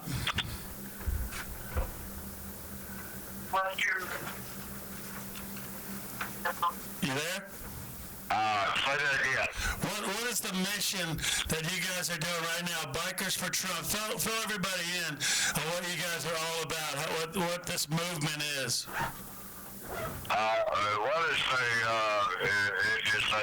It's a coalition of different groups of bikers. There's Christian bikers, independent bikers, 3%ers. There's even D1%ers. Basically, what our mission was in the beginning, and what continues to be, we actually formulated in order to protect the Trump supporters from being violently abused by the radical protesters. Well, that's one of the things, and I gotta say this. It's good that you that we get a chance to talk to you, RC. Here's why. I know who I voted for, and I know what's wrong and what's right. And I actually wrote something last month and probably the month before about how disgusted I was with our own American public trying to protest. I think it's the wrong thing. When I say it's the wrong thing, you know, in our great country, we all have the right to vote. So who you vote for and whoever wins, I mean, there can only be one winner. And I know that that I follow you, you follow me, I think, on Twitter and stuff like that, Bikers for Trump, and I think everybody made the movement to get this dude in here to try to drain the swamp. Give us an elaboration on that. The draining of the swamp actually began as soon as he was elected. There was quite I don't know how close you followed it, but there was quite a number of people that have already been fired that was not covered by the mainstream media. One of the biggest draining of the swamps that there is to outside the mainstream media has become obsolete. They are a dinosaur. Right now, their biggest thing that's actually throwing them into fits is the fact that Donald Trump uses Twitter. Donald Trump has over 16 million followers that absolutely follow his tweets. Absolutely, and I read them, and I don't think they're inflammatory. Sorry, but I don't believe they're inflammatory. Watch this now. Fox News, for example. Fox News only has 9 million followers on Twitter. Now, if I am wanting to reach my constituency, and I have 16 million that I can reach instantly, why would I want to take it before the mainstream media for them to put it out when they're only going to reach 900 of my followers, or 9 million of my followers? It makes absolutely no sense. Mainstream media has become a dinosaur. Soon to be extinct with the beginning of CNN. I was fixing to make a statement about that because the Democrats and CNN did their best to downplay and to defame Donald Trump. He has won through all of it. And I think a lot of bikers, of course, voted for Trump. There's a lot of people that don't ride that probably voted the other. I don't know who's voting for who, but all I know is that America is worth the fact that we have the freedom to vote for who we want in the office. And when I started following, and then Bikers for Trump started following me, and then I started looking at the posts and looking at all the tweets, well, you know, what you guys did was you mobilized a segment of the population that has the right to vote and did the right thing. And you can expound on that if you'd like. And that's absolutely true. And at one point, for example, prime example, I have a son that's 31 years old that absolutely, for his entire voting life, he absolutely saw no reason to vote. He said, Dad, there's no reason to vote. He said, it's all a makeup. They already know who's going to win. They already know whose turn it is. So why should I waste my time? Well, when Donald Trump come down the stairs and started saying things that we people in the biker world have been voicing for the last 8 years, and he started putting into words for the American public the things that's been talked about in all the biker bars, all the Christian bikers. These were things that we had been discussing as American patriots. Well, I think that the patriotism issue that you just brought up may or may not be one of the most important features of what Bikers for Trump did. Now, because we are American citizens, we do have that right, and we do have the right to select who we want to lead our great country. Now, there's been a lot of people out here trying to play it down and trying to make a bunch of crap, and the crap comes from one thing. Okay, well, you know, we caught Donald Trump saying this or caught him doing that. It's just BS, and it was a bunch of Democratic slander, and I'm certainly glad that your organization had stepped up and made people understand that it's okay to go for this guy. This guy's a businessman, and he's not a politician, and I think that's the most important part of what you guys did to bring everybody back to reality. Well, that part of it is true also. Back to my son, okay? He doesn't watch any news at all. The only news that he gets through social media, okay? We actually, in Northwest Florida, we did numerous rallies, and we probably signed up, just in Northwest Florida, we probably signed up anywhere between 10 and 20,000 young men, the age of 35 and down to old enough to vote, that had never voted before, had never even registered to vote. And basically, for the Christian bikers who happen to be listening to your program, we have a lot of them. Well, the ones that know and have heard, the only way God can bring something to your remembrance is if you heard somebody say it, quote it, or you read it for yourself. And His Word. Once His Word is read or voiced, it can be brought back to your remembrance. Okay? The scripture that takes place that coincides with everything that is happening today. I believe it was Habakkuk, when God told him the wall around Jerusalem had been destroyed, the children of Israel had been taken off into captivity. That's a point of our young people have been taken off into captivity through complacentness. Okay? Now, I agree with that. I agree with that scripture. God told him to build the wall, rebuild the wall around Jerusalem. He said, how can I, Lord? I am only one person. Thy children are in captivity. And God spoke these very famous words, and every Christian knows them. I have 7,000 that you know not of.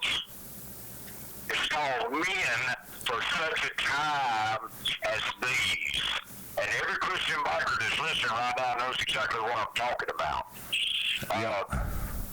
These 7 I have men that you know not of, basically Donald Trump had men that the Democratic Party had no idea that we were out there. Right. That's why your portion of this whole campaign and the whole getting him elected thing was so important.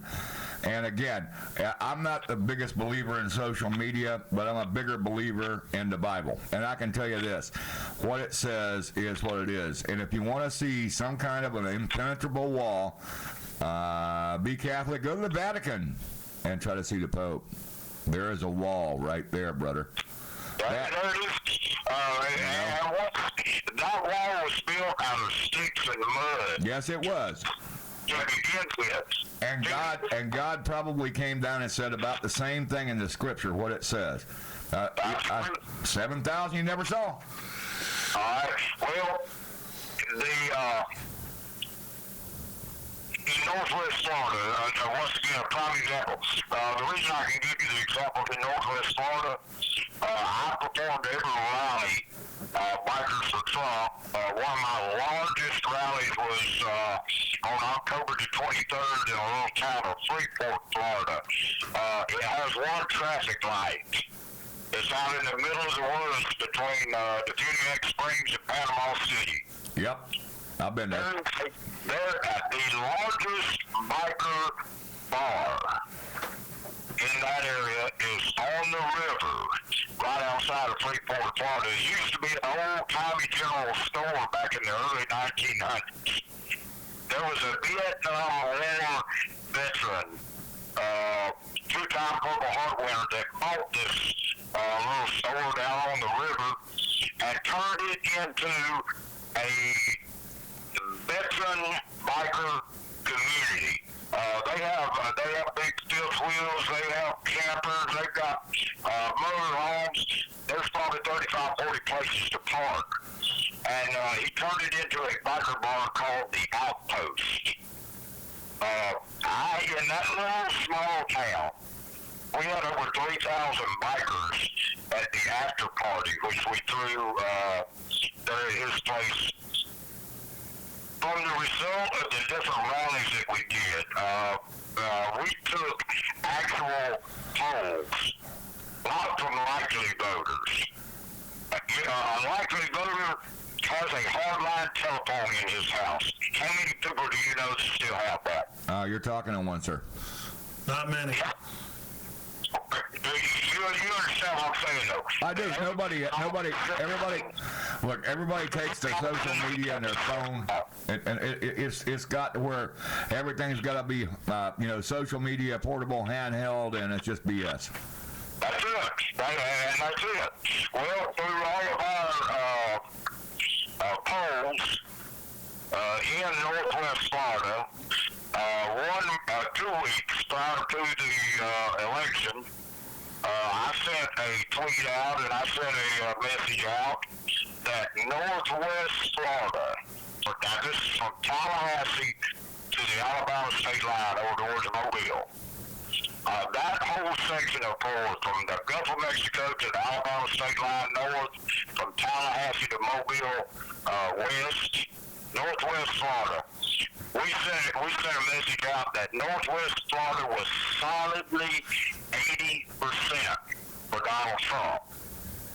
This was 2 weeks prior to the election. Northwest Florida, once the polls closed in Tallahassee, it was a dead even heat between Mr. Trump and Hillary.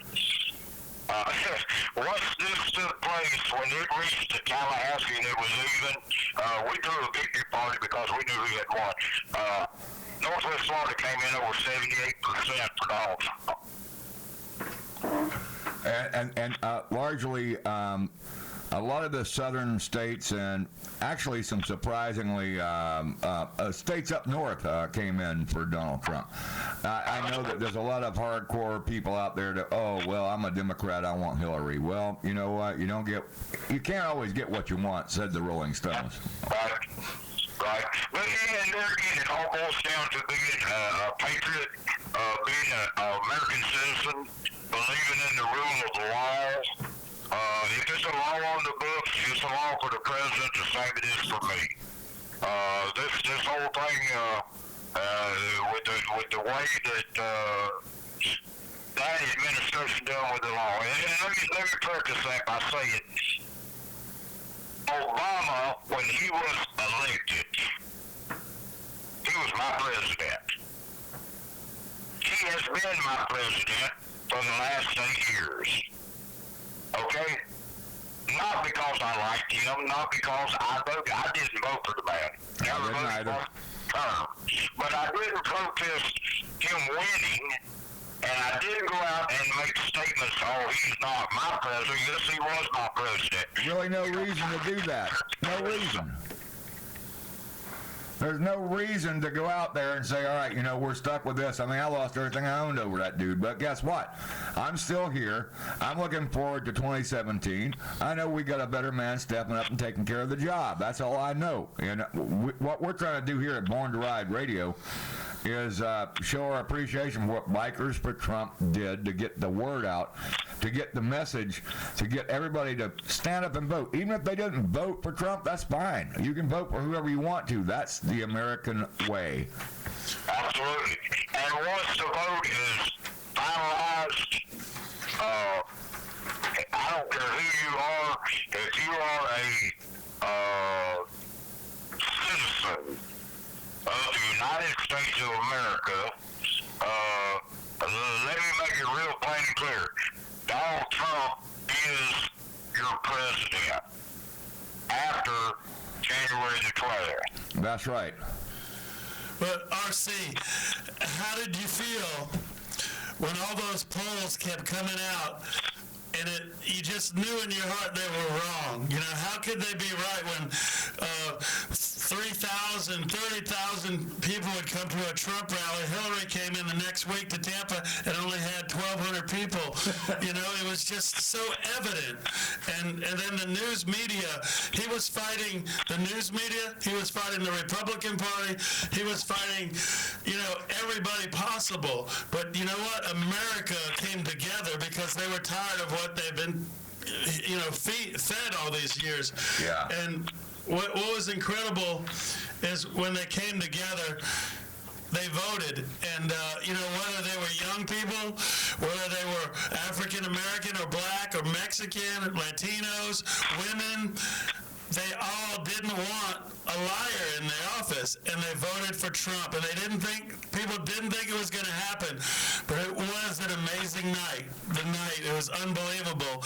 And, battle state after battle state, it was unbelievable. And all along, Bikers for Trump have been there. And what we want to ask you about is you're heading to Washington, D.C. How many Bikers strong are going to come to Washington, D.C., and what is your plan to do when you get there? Let me give you, you made a statement just a moment ago about Hillary not having anybody at her rallies. and Trump having 30,000 in his rallies. The biker community has come up with an ironclad reason why she did not have anyone in her rallies. I want to hear it. Tell us. Dead people can vote, but they can't get out their casket and go to a rally. Oh, yeah, baby. Yeah, and people who aren't registered to vote, and I mean, it was just an amazing time of American history. Never before has this happened, and you know, it was just time for a change.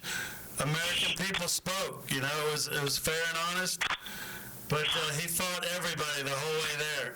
You know, when you have the governor of Ohio, a Republican that didn't stand for Trump, you know, it just, he fought everybody, and he just kept fighting. And like you said, that Twitter is the future. He can bypass the fake media. You know, he doesn't need the media. You know, and it's an amazing time. But what you guys are getting ready to do is so honorable, and we really want to hear more about what you guys are doing when you're rolling the town with all that thunder, steel, and iron. Oh yeah, as a matter of fact, we have we call it a dry run. When all of our groups combine in Woodbridge, Virginia, we've got, of course, we have guys coming from the north also that are going to try to be there on time.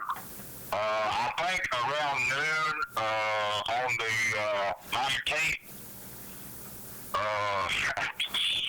it's called a dry run, and the bikers are going to get together and do nothing but ride around the streets of Washington, D.C., the ones that are accessible to us.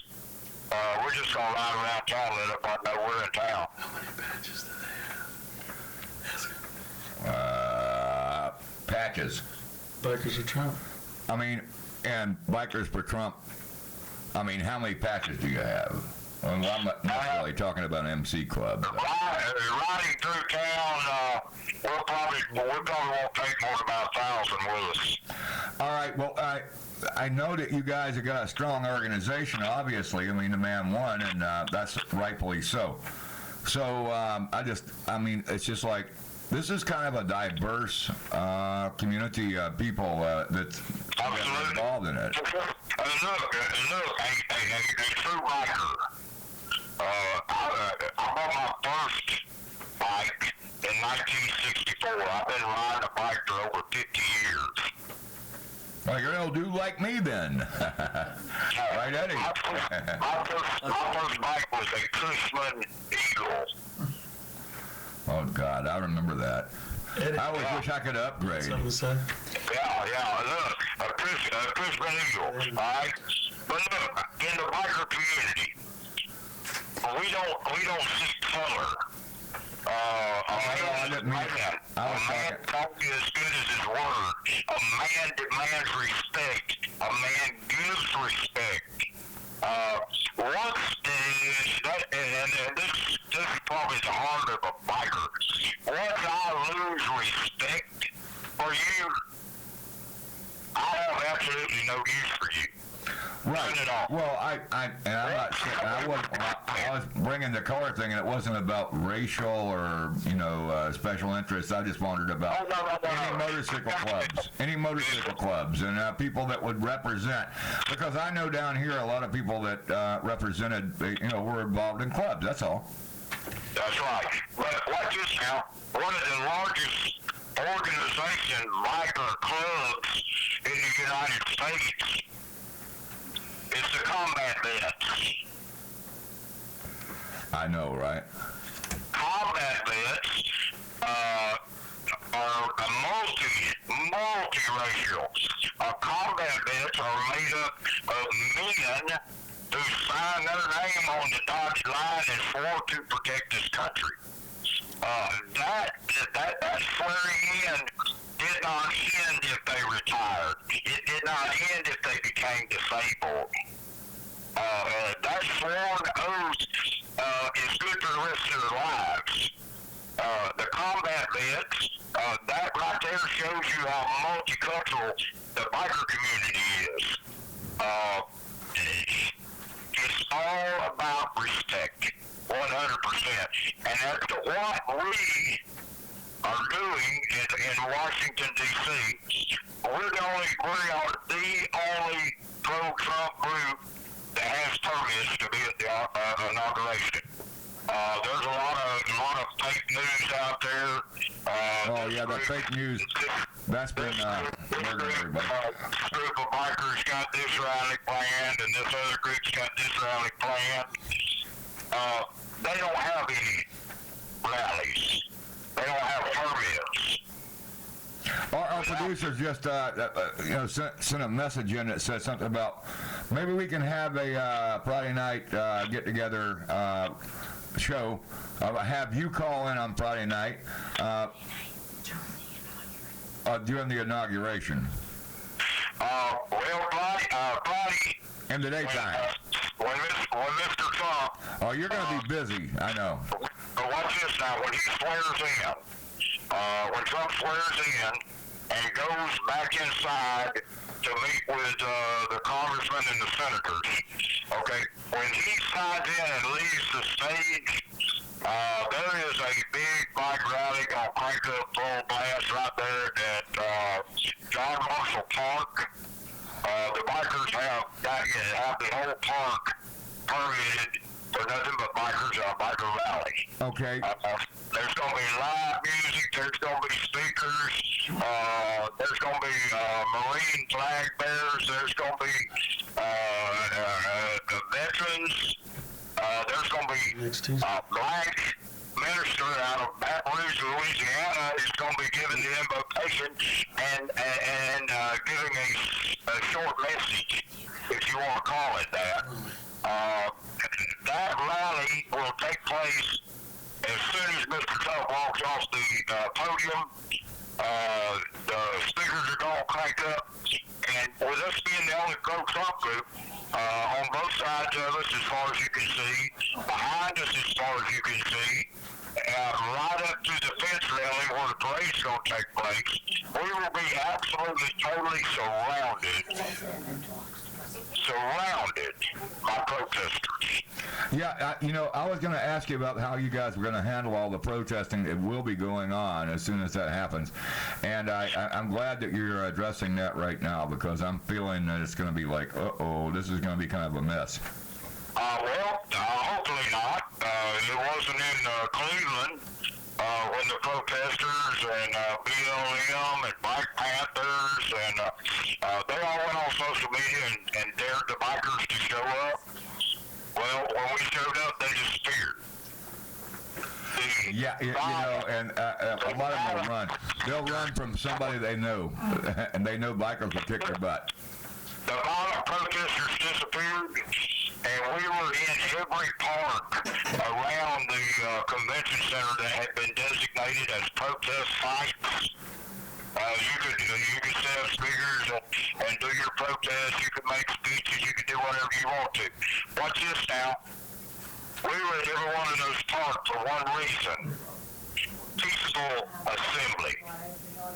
You can, I will fight for your First American rights to my last breath. You can say anything you want to say, right? But do not be violent with somebody that opposes your point of view. That's what we're all about. If you go on either one of our Facebook sites, we have Northwest Florida Bikers for Trump. We also have Bikers for Trump 2016, which is our national page. The preamble right up under where it says the group was formed,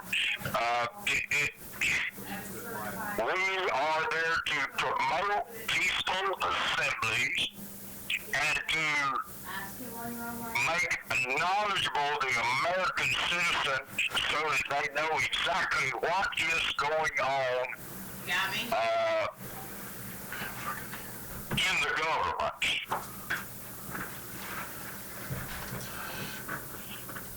Well, it should be a very exciting weekend, and what a joyous occasion it is for you guys, all the hard work you put into. How do you feel that you're making that journey to Washington, D.C. to celebrate this weekend? It's going to be a celebration. There's no doubt about it. Saturday, the day after the inauguration, we have a full-fledged biker rally going to be taking place while the women are marching. That's going to be full-fledged. We got one of the hottest bands in the nation coming in. It's going to be playing music. It's going to be a celebration. And the reason that we know it's going to be a celebration, Donald Trump sent the biker community a personal tweet today on Twitter. Of course, now, I don't know if the news media has put this latest tweet out, but he welcomed and told the people that the Bikers for Trump will be at the inauguration, and he welcomed us with open arms. And that's one of the things that I wanted to say. I did not see that tweet, and I did not because I've been busy today and not watching. I use the TweetDeck app, and it is what it is. Now, while you and I are talking, I'm gonna have one of my admin pull that tweet up, and I will read it to you word for word from all right. Awesome. Right here on Born to Ride Radio. RC, you touched on something earlier about people of color. It doesn't matter what color you are, does it? Because we're all Americans. And the real American people who believed in this movement are all true Americans. How do you think Donald Trump is going to bring the other part of the narrow-minded part of America together? Is he going to be able to do this within the first 4 years? Absolutely. Accomplishment. All this will take is a very minor accomplishment by putting the people of different color who want to have a job, that can't find a job, that basically have given up on finding a job. These jobs that are being created right now, what it boils down to is people going back to work. If he can do nothing but accomplish putting the American people back to work in the next 4 years, look what a hellacious accomplishment the man has done. All he's got to do is accomplish one of the things that the 5 basic things that he set out in his candidacy, that this is what he wanted to do. Hell, if he even attempts them, look at the accomplishment. But I would venture to say that with the job market, the economy, watch it grow. Watch it grow is all I can tell you.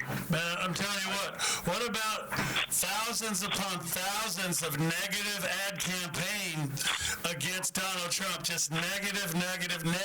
Millions of dollars spent. And all the racist, he's a racist. America just didn't buy into it. There's plenty of people of color that voted for Donald Trump that they didn't think were going to vote for him. So he's created a movement. We got to follow through. We got to bring America together. Do you think it's going to happen? Absolutely. She just handed me the tweet. This is from @RealDonaldTrump. People are pouring into Washington in record numbers. Bikers for Trump are on their way. It will be a great Thursday, Friday, and Saturday. All right. That's what we were just discussing when we were going in and out of here. The thing is, I planned on picking up the inauguration and broadcasting it live here on this radio station, right? At least the audio portion. So what we wanted to know is whether or not we could get you to call in and say, hey, this is what's happening at this rally. We are all here. We are Bikers for Trump. That's what we were talking about. Okay, well, if you do happen to do the inauguration and you're in that area, I behoove you to listen to the gentleman's name is Bishop Dwight Tate. Large African American church in Baton Rouge that during the storm got completely gutted. Bikers for Trump did a benefit run right after Mr. Tubbett went over there with the tractor trailer load and stuff. We raised all kind of materials. We had everything from toothbrushes, toothpaste, feminine products, food, clothes, toys for the kids, cookies, candy. We had a truckload that we raised, and the friend trucker of mine that was going to haul it over there for us right at the last minute, he got detained on a load and didn't make it back. Well, one more this way. Curtis Pinsky donated Bikers for Trump a truck. We loaded it. The bikers escorted it to Baton Rouge. Pastor Pate, Bishop Pate, he called us and said, I understand you guys are looking for a place to unload the truck. We went without even knowing where we were going. This man called us.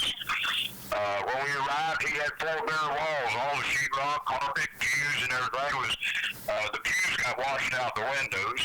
The sheetrock, carpet, everything was out in the big, huge parking lot out front. And if you can in any way hear this man's message, you can go on our Facebook. He put there was him and his wife were there when we got there, and by the time we left, there was over 100 people there helping him, helping us. We were giving away candy and cookies and toys to all the kids that showed up. The men and women, they were loaded down with food and clothes and soap. We even had dog and cat food on the truck. We had the things that the people needed to survive. And this minister preached a very short sermon about unity. And his exact words to this congregation of about 100 that had arrived there was, Obama hadn't been here. Hillary Clinton hasn't been here. But look around you at this group of white bikers that brought this stuff to you. Color doesn't matter to a true American. No, and I think maybe we were confused. I wasn't talking about the. There's no racial issue here. I think I would when I review what I said. It was something about, okay, how many motorcycle clubs you got? Well, you got a bunch of clubs representing, and Bikers for Trump is a big organization, and it spans beyond any local motorcycle club. The other thing is, and you're right about one thing. You said something very important. What you said was, there is, all kind of people, the Reverend, that you were talking about there. You guys carried it to the inner city where it's needed the most. Am I wrong about that? That's where we went. We went exactly. Into the inner city of Baton Rouge, Louisiana, with a bunch of bikes and a Hertz Basic truck loaded down. Yep, and nobody said, get out of here, Whitey. I know that. And Trump went there for the floods, too. He showed up. He showed up and made a difference as well. And, I think when he went to Mexico, he made a stand. He did a lot of things very political that were very real to the people. And whether you're an iron worker, you're a farmer, you're a biker, you're people of color, of first responders, veterans, women, he touched people's hearts along the way. And that's why this change has happened. Because a man worked his ass off to gain votes and to win America back. And it's just an amazing time in America. Bikers for Trump was created. I mean, man, what it's all coming down to this weekend, though, isn't it? It's an amazement to the liberal way of thinking, but it is an absolute blessing and a breath of fresh air to the true American. And they want to blame it on the Russians, that it was all the Russians' fault that Hillary didn't win. Is that not a joke, man? That's a joke. Hey, Craven, it rained today. Was it the Russians' fault? Dallas Cowboys lost the football game. Was that the Russians' fault? I'm pretty sure the Russians hacked the Dallas Cowboys that lost. I'm pretty sure that they made it rain. Wait. There was an anonymous post put on Facebook that basically said, news alert, breaking news, and it said, it has been leaked that the Russians hacked Lane Kiffin's offensive playbook. You know, yeah. And you know who, the Dallas Cowboys lost on the Russians, man. Yeah, right. And guess what? There's so much fake news. You can't believe CNN and maybe even Fox News. You can't believe a lot of these big outlets because it's not real. But you know, Dallas Cowboys have the popular vote, though. They still think they should have won, even though they lost. That's it. That's all you can say is they lost. It's a L in the win-loss column.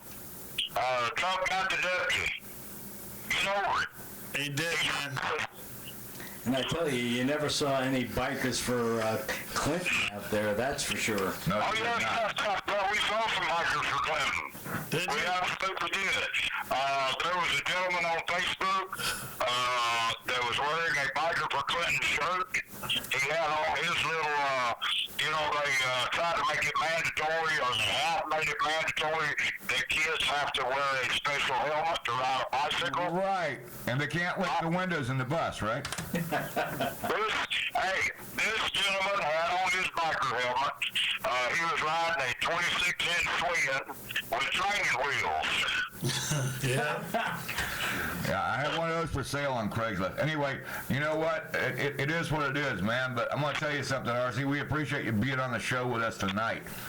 And yeah, I am going to run the inauguration. I'm going to get the live feed up here, and I'm going to put it on the radio station. And that'll be great. Maybe we can get it. Yeah, absolutely, Eddie. We'll do it. And if you want to come and if you can give me 5 minutes of your time to report from the Bikers for Trump movement, that'd be fantastic. I'll see if I can get Ron or Eddie or anybody else to come in here. But we will see how it goes, because we are watching this. We want to see it, and we will be very relieved and happy the minute that thing goes down. You understand that, right? Absolutely. Well, look here, all the bikers out there, if you're not affiliated with us, look us up on Facebook, join us. Basically, as of this point, we have over 200,000 members in just, 14 months? Amazing. I was going to say, I don't even know if I'm even, I know that I'm on Twitter with y'all, but I'm not sure if I'm on Facebook with y'all. But I'll go look that up in about another, whenever our show is over here at about 11 o'clock. I'm going to go look it up, and I'll make sure I send you a friend request on Facebook. I'm Crave Max on Facebook. You're Bikers for Trump, and that's what we're all about, right? That's it, buddy. Like I said, the Florida page is Northwest Florida Bikers for Trump. That group was actually started in October of last year, after the original Bikers for Trump was started. That's our local Florida page. You can all the videos, all the rallies is on that page. You can go and view everything. As a matter of fact, we're right in the middle of a big event. Any bikers that happen to be listening to the show right now, on the pages, the event is called Ride to the Inauguration. I've got bikers that came out of Texas, Oklahoma, Missouri. They came into Pensacola. They met me. We rode to Jacksonville. We picked up other guys. We're in Fayetteville, North Carolina right now, picking up more guys in the morning. And we're going to roll into Woodbridge, Virginia tomorrow afternoon. And we would like to invite. You don't have to be a member to show up. No, you don't. No, because you guys are not like an MC. You guys are an organization that is pushing to make a change. We're not like an MC. We're not like an RC. We are Bikers for Trump. If you're not a member when you get there, you'll probably be one when you leave. Oh, I guarantee you. 90% of our guys have come into Bikers for Trump through rallies, through knowing someone, and basically that's the way the biker community is. Once something is blessed in the biker community, the bikers review it. If it stands up to their point of culture, their point of Americanism, they're for it. And it don't matter what color you are, what you look like, or what kind of bike you ride. We welcome you. Come see us for the inauguration. Come join us on the ride to the inauguration. Our next pickup point after in the morning will be in Emporia, Virginia, at the Sadler, I can't remember, the Sadler something truck stop is right there at exit 11B in Emporia, Virginia. All you guys up this way, if you're listening to the show, come join us. Well, we are worldwide, so you never know. Appreciate what you guys are doing. Look up Northwest Florida Biker for Trump, and you'll see my picture. Mine and one of the admin, my lady. Her name is Bernadette Marie. And we'd like y'all to come check us out. Well, see, we can't thank you enough. And a message to America is, it doesn't matter now who you voted for. We got to come together as America, and that hand is out there for whoever wants to take it. And let's make America great again. Absolutely. Absolutely, 100%. We'll add one more thing, and then I'll get off of here. You might have not voted for Donald Trump, but Donald Trump's going to make your life great again. And I always said, and I said it in my article this month, you have the right to vote for whoever you wanted to, right? But at least you voted, okay? So thank yourself for doing that. I know I voted for Trump, but that's just me. I'm just a biker. I guess I'm dumb. No, I'm not. Hey, y'all have a good evening, and I'll try to make some time. We're going to be real busy Friday, but I'll do my best to make some time and give you a call. Hey, give us a call here. The studio lines are always open, 813-756-6444. All right, Archie? But appreciate the call, man. Thank you, RC. If not, next Tuesday we'll get an update. Hope to see you when you're down in Florida. Y'all have a good evening. All right, thanks, man. All right, great call. We had a lot of callers tonight, Ron. I can't believe it, but... Well, that was an exclusive, and I know Eddie worked hard to put that all together. Eddie, great job on that. But you know what? It's good to talk to someone like that who's in the trenches and works so hard and has such a passion for what he does. Eddie's always working hard. It's amazing what he's doing, I mean, along with Chris and the entire organization. I mean, when I spoke with him last night, and, he got in touch with me. It was like almost 10:30 in the evening. They had been on the road all day, and, he called, and it was amazing talking to him about some of the things we talked about tonight with him, and just a great guy, great organization, and Chris Cox having RC as his right-hand man, that's just a plus. It's like Trump having Pence, Plus Pence rides. Everybody's got to have some help. Pence rides our vice president. Yeah, that's awesome. Yeah. No, it's an exciting time, and it's coming right down to it, Graven. And You know, I mean, that we took the time to talk to him today because we felt it's important to America, but to American bikers. And like he said, it doesn't matter what color you are. It Or doesn't what colors you wear. or what color, or what you ride, or what color you ride, you know? Exactly. It doesn't matter. It doesn't matter, people. It doesn't matter even now who you voted for.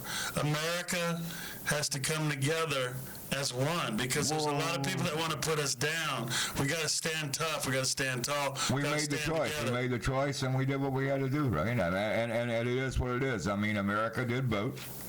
The popular vote, you were joking about that with the Cowboys, and all right, Hillary got the popular vote. I don't know about that. I think, you know, I mean, just I'm looking at it professionally and not just prospectively. I think that the truth is, no Russian hacked anything. And people were trying to say, oh, the Russians, and well, you know, no, that didn't happen. That propaganda's been going on for a long time. Just looking for excuses. They can't admit that they lost. If the Democrats backed up and all the slander and all the money that they spent trying to defame Donald Trump, for whatever it's worth, and I'm just saying that you guys voted. You had the right to vote for whoever you wanted to. You voted for Hillary, so be it. If you voted for my cat that's out in the yard, so be it. You know what I'm saying? Or the dog that barked, whatever. Vote because you have the right to. You're an American citizen. Good. Are you in Vegas now? And I you know what? It is what it is. I just wish that everybody would look at it for what it really is and stop slandering everybody and stop trying to say, oh, the Russians did it. Well, I think once he's sworn in, things are going to change. Oh, we saw when we were... We all pray that that's true, and I think it's going to happen. You're going to love it over at the MGM. It's going to be a great day. Yeah, I'm sure it is. I'll let you go. I just want I'm thinking... well, we all have a lot of high hopes right now. Oh, yeah. And I think that it's going to be a really fantastic event. And I'm actually going to try to, like I said, I told RC, and I'm telling you guys, I'm going to try to put this on live, maybe just the audio portion of it, as it goes down on the radio station, so you guys can tune in and hear the inauguration if you can't get it anywhere else. I mean, everybody's listening to us on their phone and tablets and, laptops or whatever, and that's all good. I mean, however you want to hear Born to Ride Radio or the Pirate Radio Network, it doesn't matter to me. Just tune in, and here's why. I carried a lot of things like Buccaneer games. Well, they're at home. They're at home. We're not going to see the Super Bowl this time, all right, guy? Unfortunate. I know, Dale. I said the same thing. Unfortunately, we're all sitting on the bench with the Bucks. It is what it is. I mean, but I think the the Green Bay Packers are going to make it halfway there anyway. Of course, I'm from Georgia, and I want the Falcons to win, but whatever. I am what I am. Any calls on that? On what? If you guys are out there, man. No, it wasn't a call. Yeah, sorry about that. About the show tonight. 756-6444, or the studio lines are open, 813-756-6444. And studio lines are open. And you know what? Until we get a call lined up or something, we'll just play some more music or something. Yeah, we got calls waiting. We'll just take those calls after a song. Yeah.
right, it's Born to Ride Radio, and we're still on here. We're just playing a few tunes while we get everything lined up. The last of the show presented and out to you. We're getting it done right here. Born to Ride Radio on the Party Fire 102.1 FM.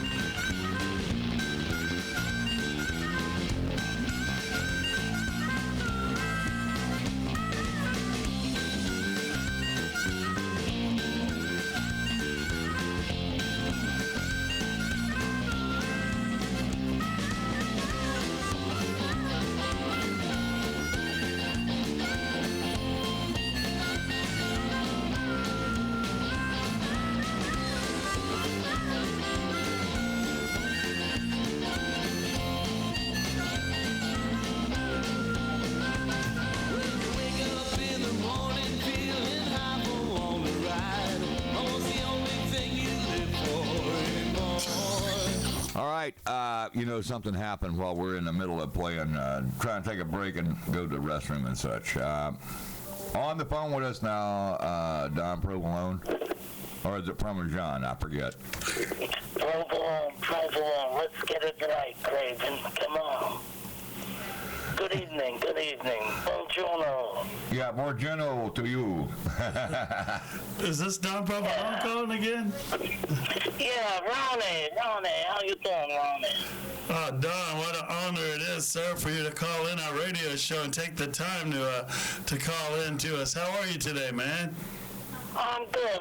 You know, I was just out riding around listening to the show, and I just heard that R.C. Pittman. What a spectacular guy. Yeah, that was pretty incredible. He took the time to give us a call. A true American there, a true biker, and Yeah, I know. It was just amazing. I couldn't get over it. You know, makes me want to go out and get a motorcycle and join the Bikers for Trump. We thought you already had one. No, I've got, one of those Italian jobs, the Ronzoni. The Ronzoni when you push it. Yeah, Ronzoni. No, I thought you had the one that had the flat tire on it that just, when you ride it, it goes wop, wop, wop, wop, wop, wop. Never mind. Oh, yeah, good one, Craven, good one. I appreciate it. That's not very good, really. Hey, Craven, you have any pizza left? Ron ate all the pizza. I was having pizza for dinner. Shut that door, please. Ronnie ate the pizza. Yeah, he ate it all. He's Italian. Eddie was here earlier, but he had some too, Craven. Come on, I didn't eat it all, not just me. Yeah, well, he's Italian. He's a paisan, so he eats pizza too, He is what he is, man, and he's here because he's everywhere. Everywhere, just like Don Provolone, man. So, Don, what have you been up to, man? What have you been up to? I know you don't have to work too much. You can hang out and do what you like to do, but taking the time to call in is always great, hearing from Don Provolone himself. Well, you know what, Ronnie? I've been busy the past 2 weekends. We went down to that Thunder by the Bay, although it was like Thunder by the cow pasture this year.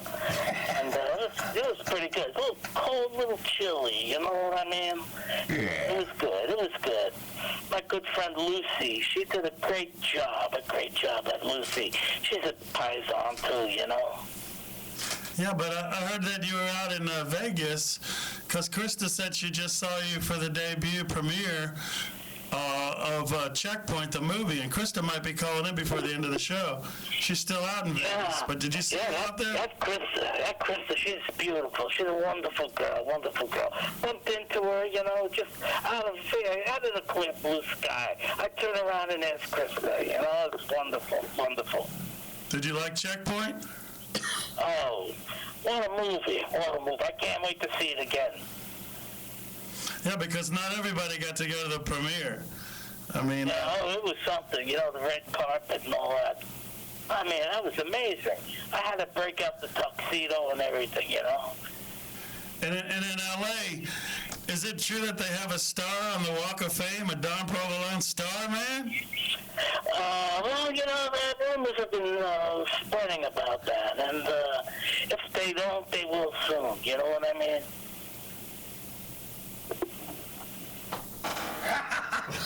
Yeah.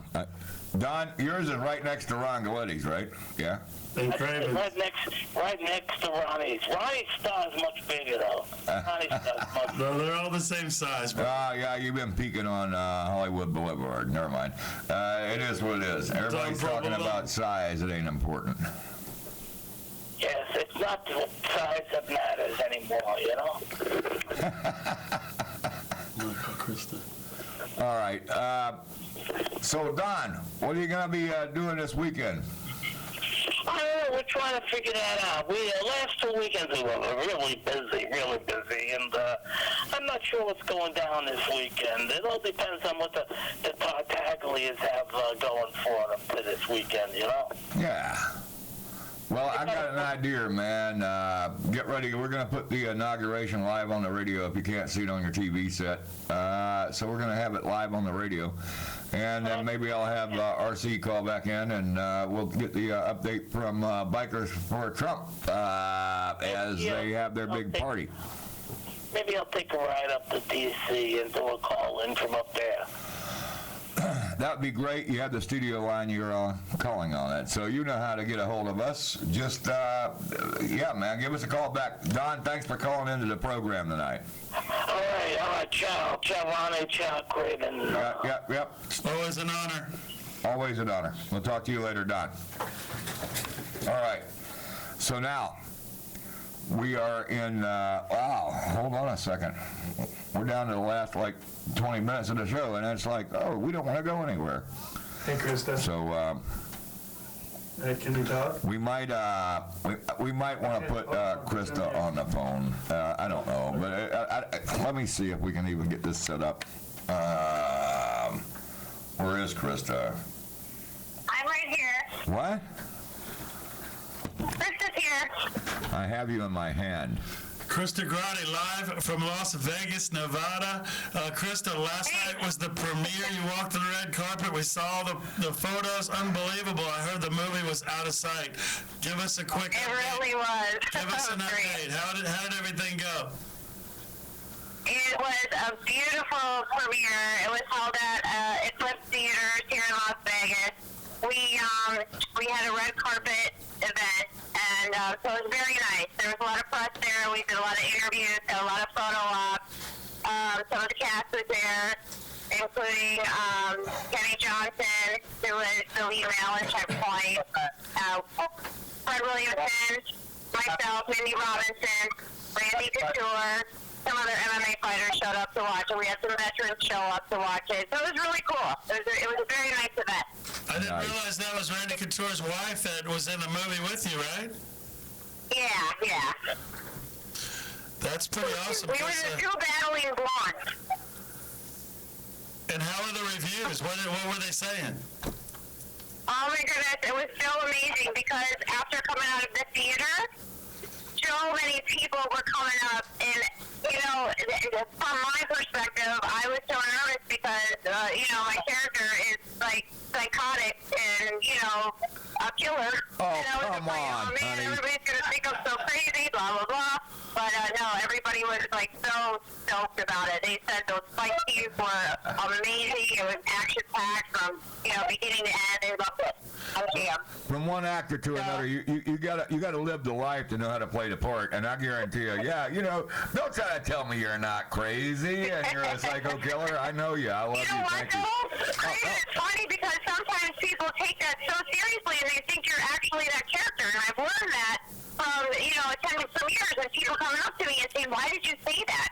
Why did you tell them so and so this or that?" And I'm but you don't get it. I mean, nobody knows you like me and Ron and some other people. Well, anyway, I know you, and you know what? You play that part perfectly, and we love you for it. Well, Krista, how did you get ready to do those fight scenes? Because they look so real, and acting is acting, but the art of acting is to make it look real. How did you learn to do that so well?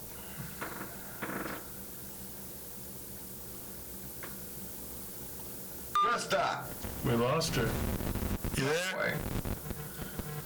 We lost her. She is. That happens with these phones sometimes. Damn it, man. And you know, and she's an important interview, Ron. What the hell happened? Oh, that's right. Try to get her back. Let's see. Not on this line. Let's see if she'll call that one. I don't know. Try to get her back and see if you can. We always got something going on here. And you know, Krista Grotti, wow, you know, what a great actress, and she is famous and all that. But what the hell? Maybe her phone. She's an awesome person. And she's a really awesome. You're right, Eddie. She is absolutely an awesome person. I've known her for years. And Hey, sorry, I lost you. I'm gonna put you back on, okay? God, I don't know. I think it was it her phone?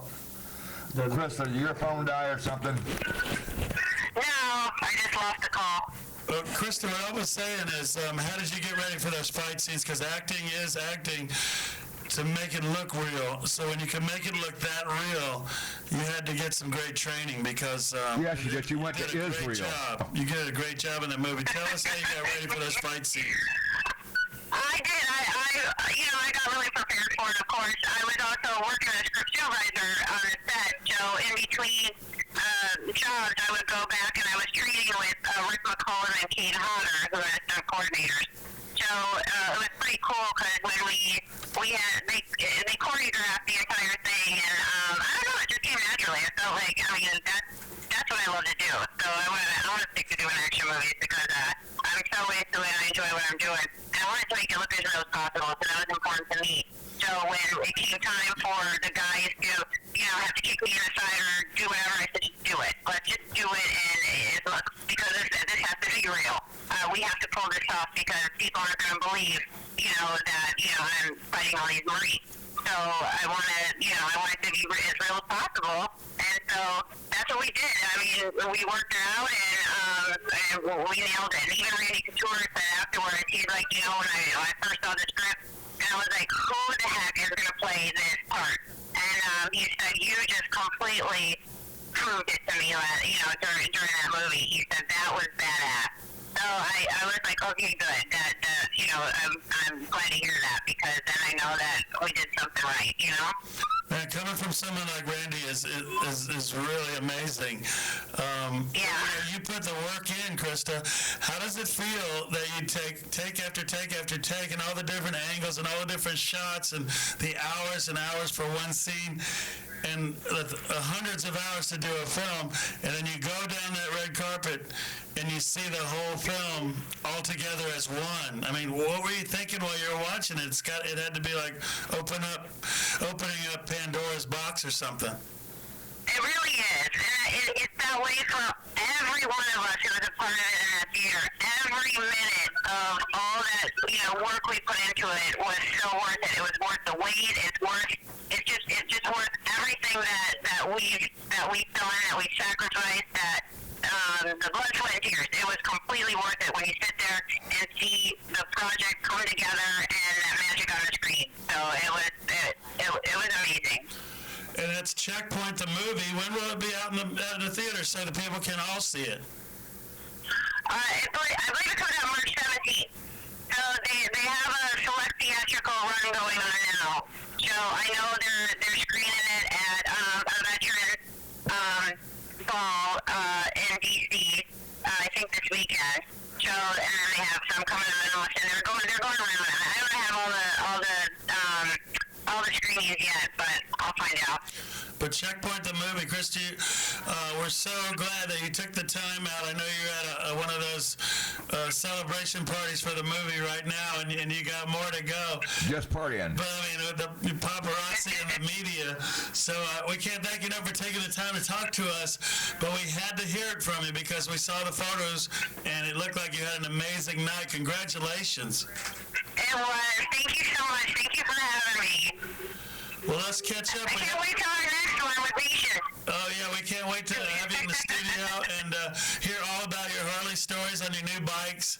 I know you're getting ready to go into something right now, so I don't want to keep you, but, have a great time, enjoy it, and congratulations again, because the reviews I've read on your performance have been nothing but 5-star outstanding. Yeah. Thank you so much. I'm so excited.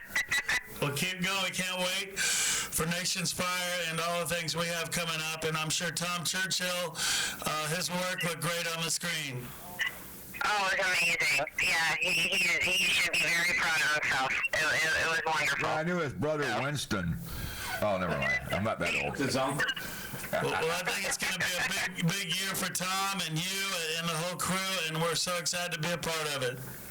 Yes, it is. All right. Hey, Krista, thanks for being on the radio program with us tonight. I love you, baby. I will see you again the next time we see you in Florida, okay? All right. Love you, Craven. All right. We'll see you soon. All right. Travel safe. Say hello to Bob for us. Okay. Bob. Oh, yeah, battery-operated boyfriend. I know that guy. All right, Krista. Yeah. Good night, Krista. Right. We love you. All right. Love you. All right, bye. Man, Krista Grotti, and she really is. Krista Grotti is a big movie star, Eddie. I mean, think about it. I know you know her, and I know that you know what it's all about. And she's in all kinds of. She's been in several films, and now there's a new one coming out. Ron, tell us about that, right? Well, Nation's Fire is one we're continuously working on getting the budgets together. I'm one of the producers on that, and Krista's going to be the star. But, everybody looks at Krista for her looks, and she's beautiful, and she's very talented in the movies. But she's a businesswoman who takes care of business. She's a programmer for a tech company. She's unbelievable. She's amazing. And she's fought through obstacles in her life. She's so inspiring for people to really get to know Krista Grotti, and the heart that she's got, and the family, the love for her family, but the fighting that she's done to get where she's at is a true success story. But Ron, everybody just looks at the pretty face and the pretty body and the pretty girl, but they don't understand how hard of work, the talent that she has. That she has to work really hard to make this stuff happen, man. And Craven, Eddie, and in the studio we have Chris Miller, a famous photographer. He shoots bands, he shoots events, but people are calling him. Oh, he's not the shooter from the Pulse nightclub, right? No, not that shooter, but Chris is an amazing guy, and he's in the studio tonight doing that big feature for that national magazine who sent him here, man. We got a lot of press coming up, people. I know, we got a lot of people. In the studio tonight. But hi, Chris. Craven. He wasn't really shooting with guns. He was shooting with a camera. We're talking about successful people like Krista, but everybody we talked to tonight had their own bit of success. And that's what this radio show's about, is elaborating and magnifying other people's success. Focusing on the positive and focusing on the reality of making it happen. That's right, man. And if we could inspire someone to get out and do something, if we could inspire someone from, Bikers for Trump, the amazing run that Donald Trump had vision, and he started he just started something that's unbelievable. A movement. Yeah, the movement like no other. Exactly, Eddie. Yeah, we had RC on, and he was talking about that. He's like the next top of the chain on Bikers for Trump movement. Yeah, and then we went to Brad over there, a general manager. They brought him from California of Harley Davidson of Brandon. He's got a lot of people around man, him. that dude's gonna give me a job, man. Yeah, he wanted to get a job. Baby, you're still pushing for that one. But it's I work for the motor company already. Who inspire people every day and work hard and succeed. Because when you work hard at things, you're going to succeed. I hate to go up to somebody and say, how you doing today? And they go, oh, same shit, different day. I don't want to be around those kind of people, Craven. I don't want to be around them. So right now what we're going to say, people, is fly with eagles so you don't have to deal with the turkeys. Well, there you go, Ron. I like that. So we're going to keep continuing to soar with the Eagles. But I'm not playing an Eagle song to shut the show down. We got the ending, the rollout going? Rollout. I don't know what we got on that thing, man. That thing aggravates the living you-know-what out of me. Still roll the ending. Well, watch. I got this. This is our song, Born to Ride. You ready? Yeah. Here we go.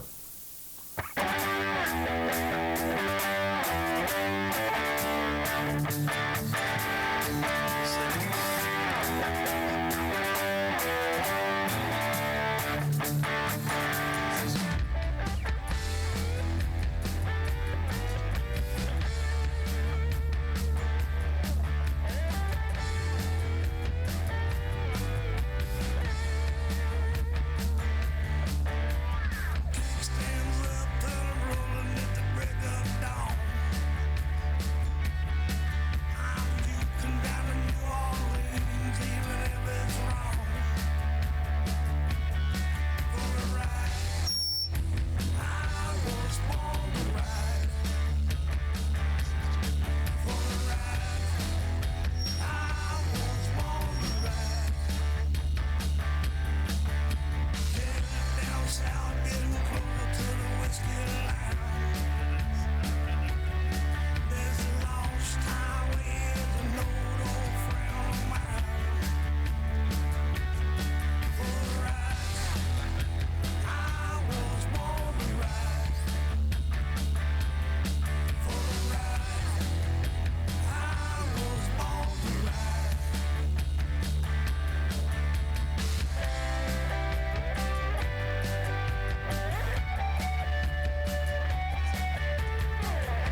You could run that. I can't. Son of a bitch. Hey, it's Born to Ride Radio. We're almost done. I'm trying to get the roll out to go again. Every time I touch this, roll in, roll out, whatever. I mean, we had a lot of stuff loaded up on our rig over here, and you know what we got? Well, you got your mic working. We can hear you from all the way across the room now. Oh God. So anyway. We're out of here. Thanks for tuning in, everybody. We love you. And remember, next Tuesday night, we'll be back. It is what it is. Thanks, Brady. Good night, Ronnie. Good night. Thank you, guys. Great show. Good night. Thank you so much. What's that from? It was Jen's 50th birthday. I brought the teas burlesque in. Oh, really? And it was 43 degrees in these girls' school. Where was that? In Jen's backyard. This thing, it absolutely just, I'm getting another one. I don't care where I get it from or what I have to do. Justin was right. You guys, the first show we heard, now we actually know what to put clothes on. Oh, yeah. This thing is just absolutely broken, man. It was 43 degrees. Wow. There it goes now. We finally got it. Say what?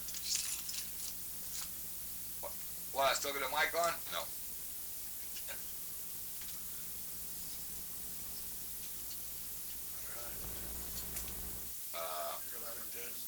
That's really fucked up because I don't have any audio. There it goes. That would be 17. Where was that? Son of a fly.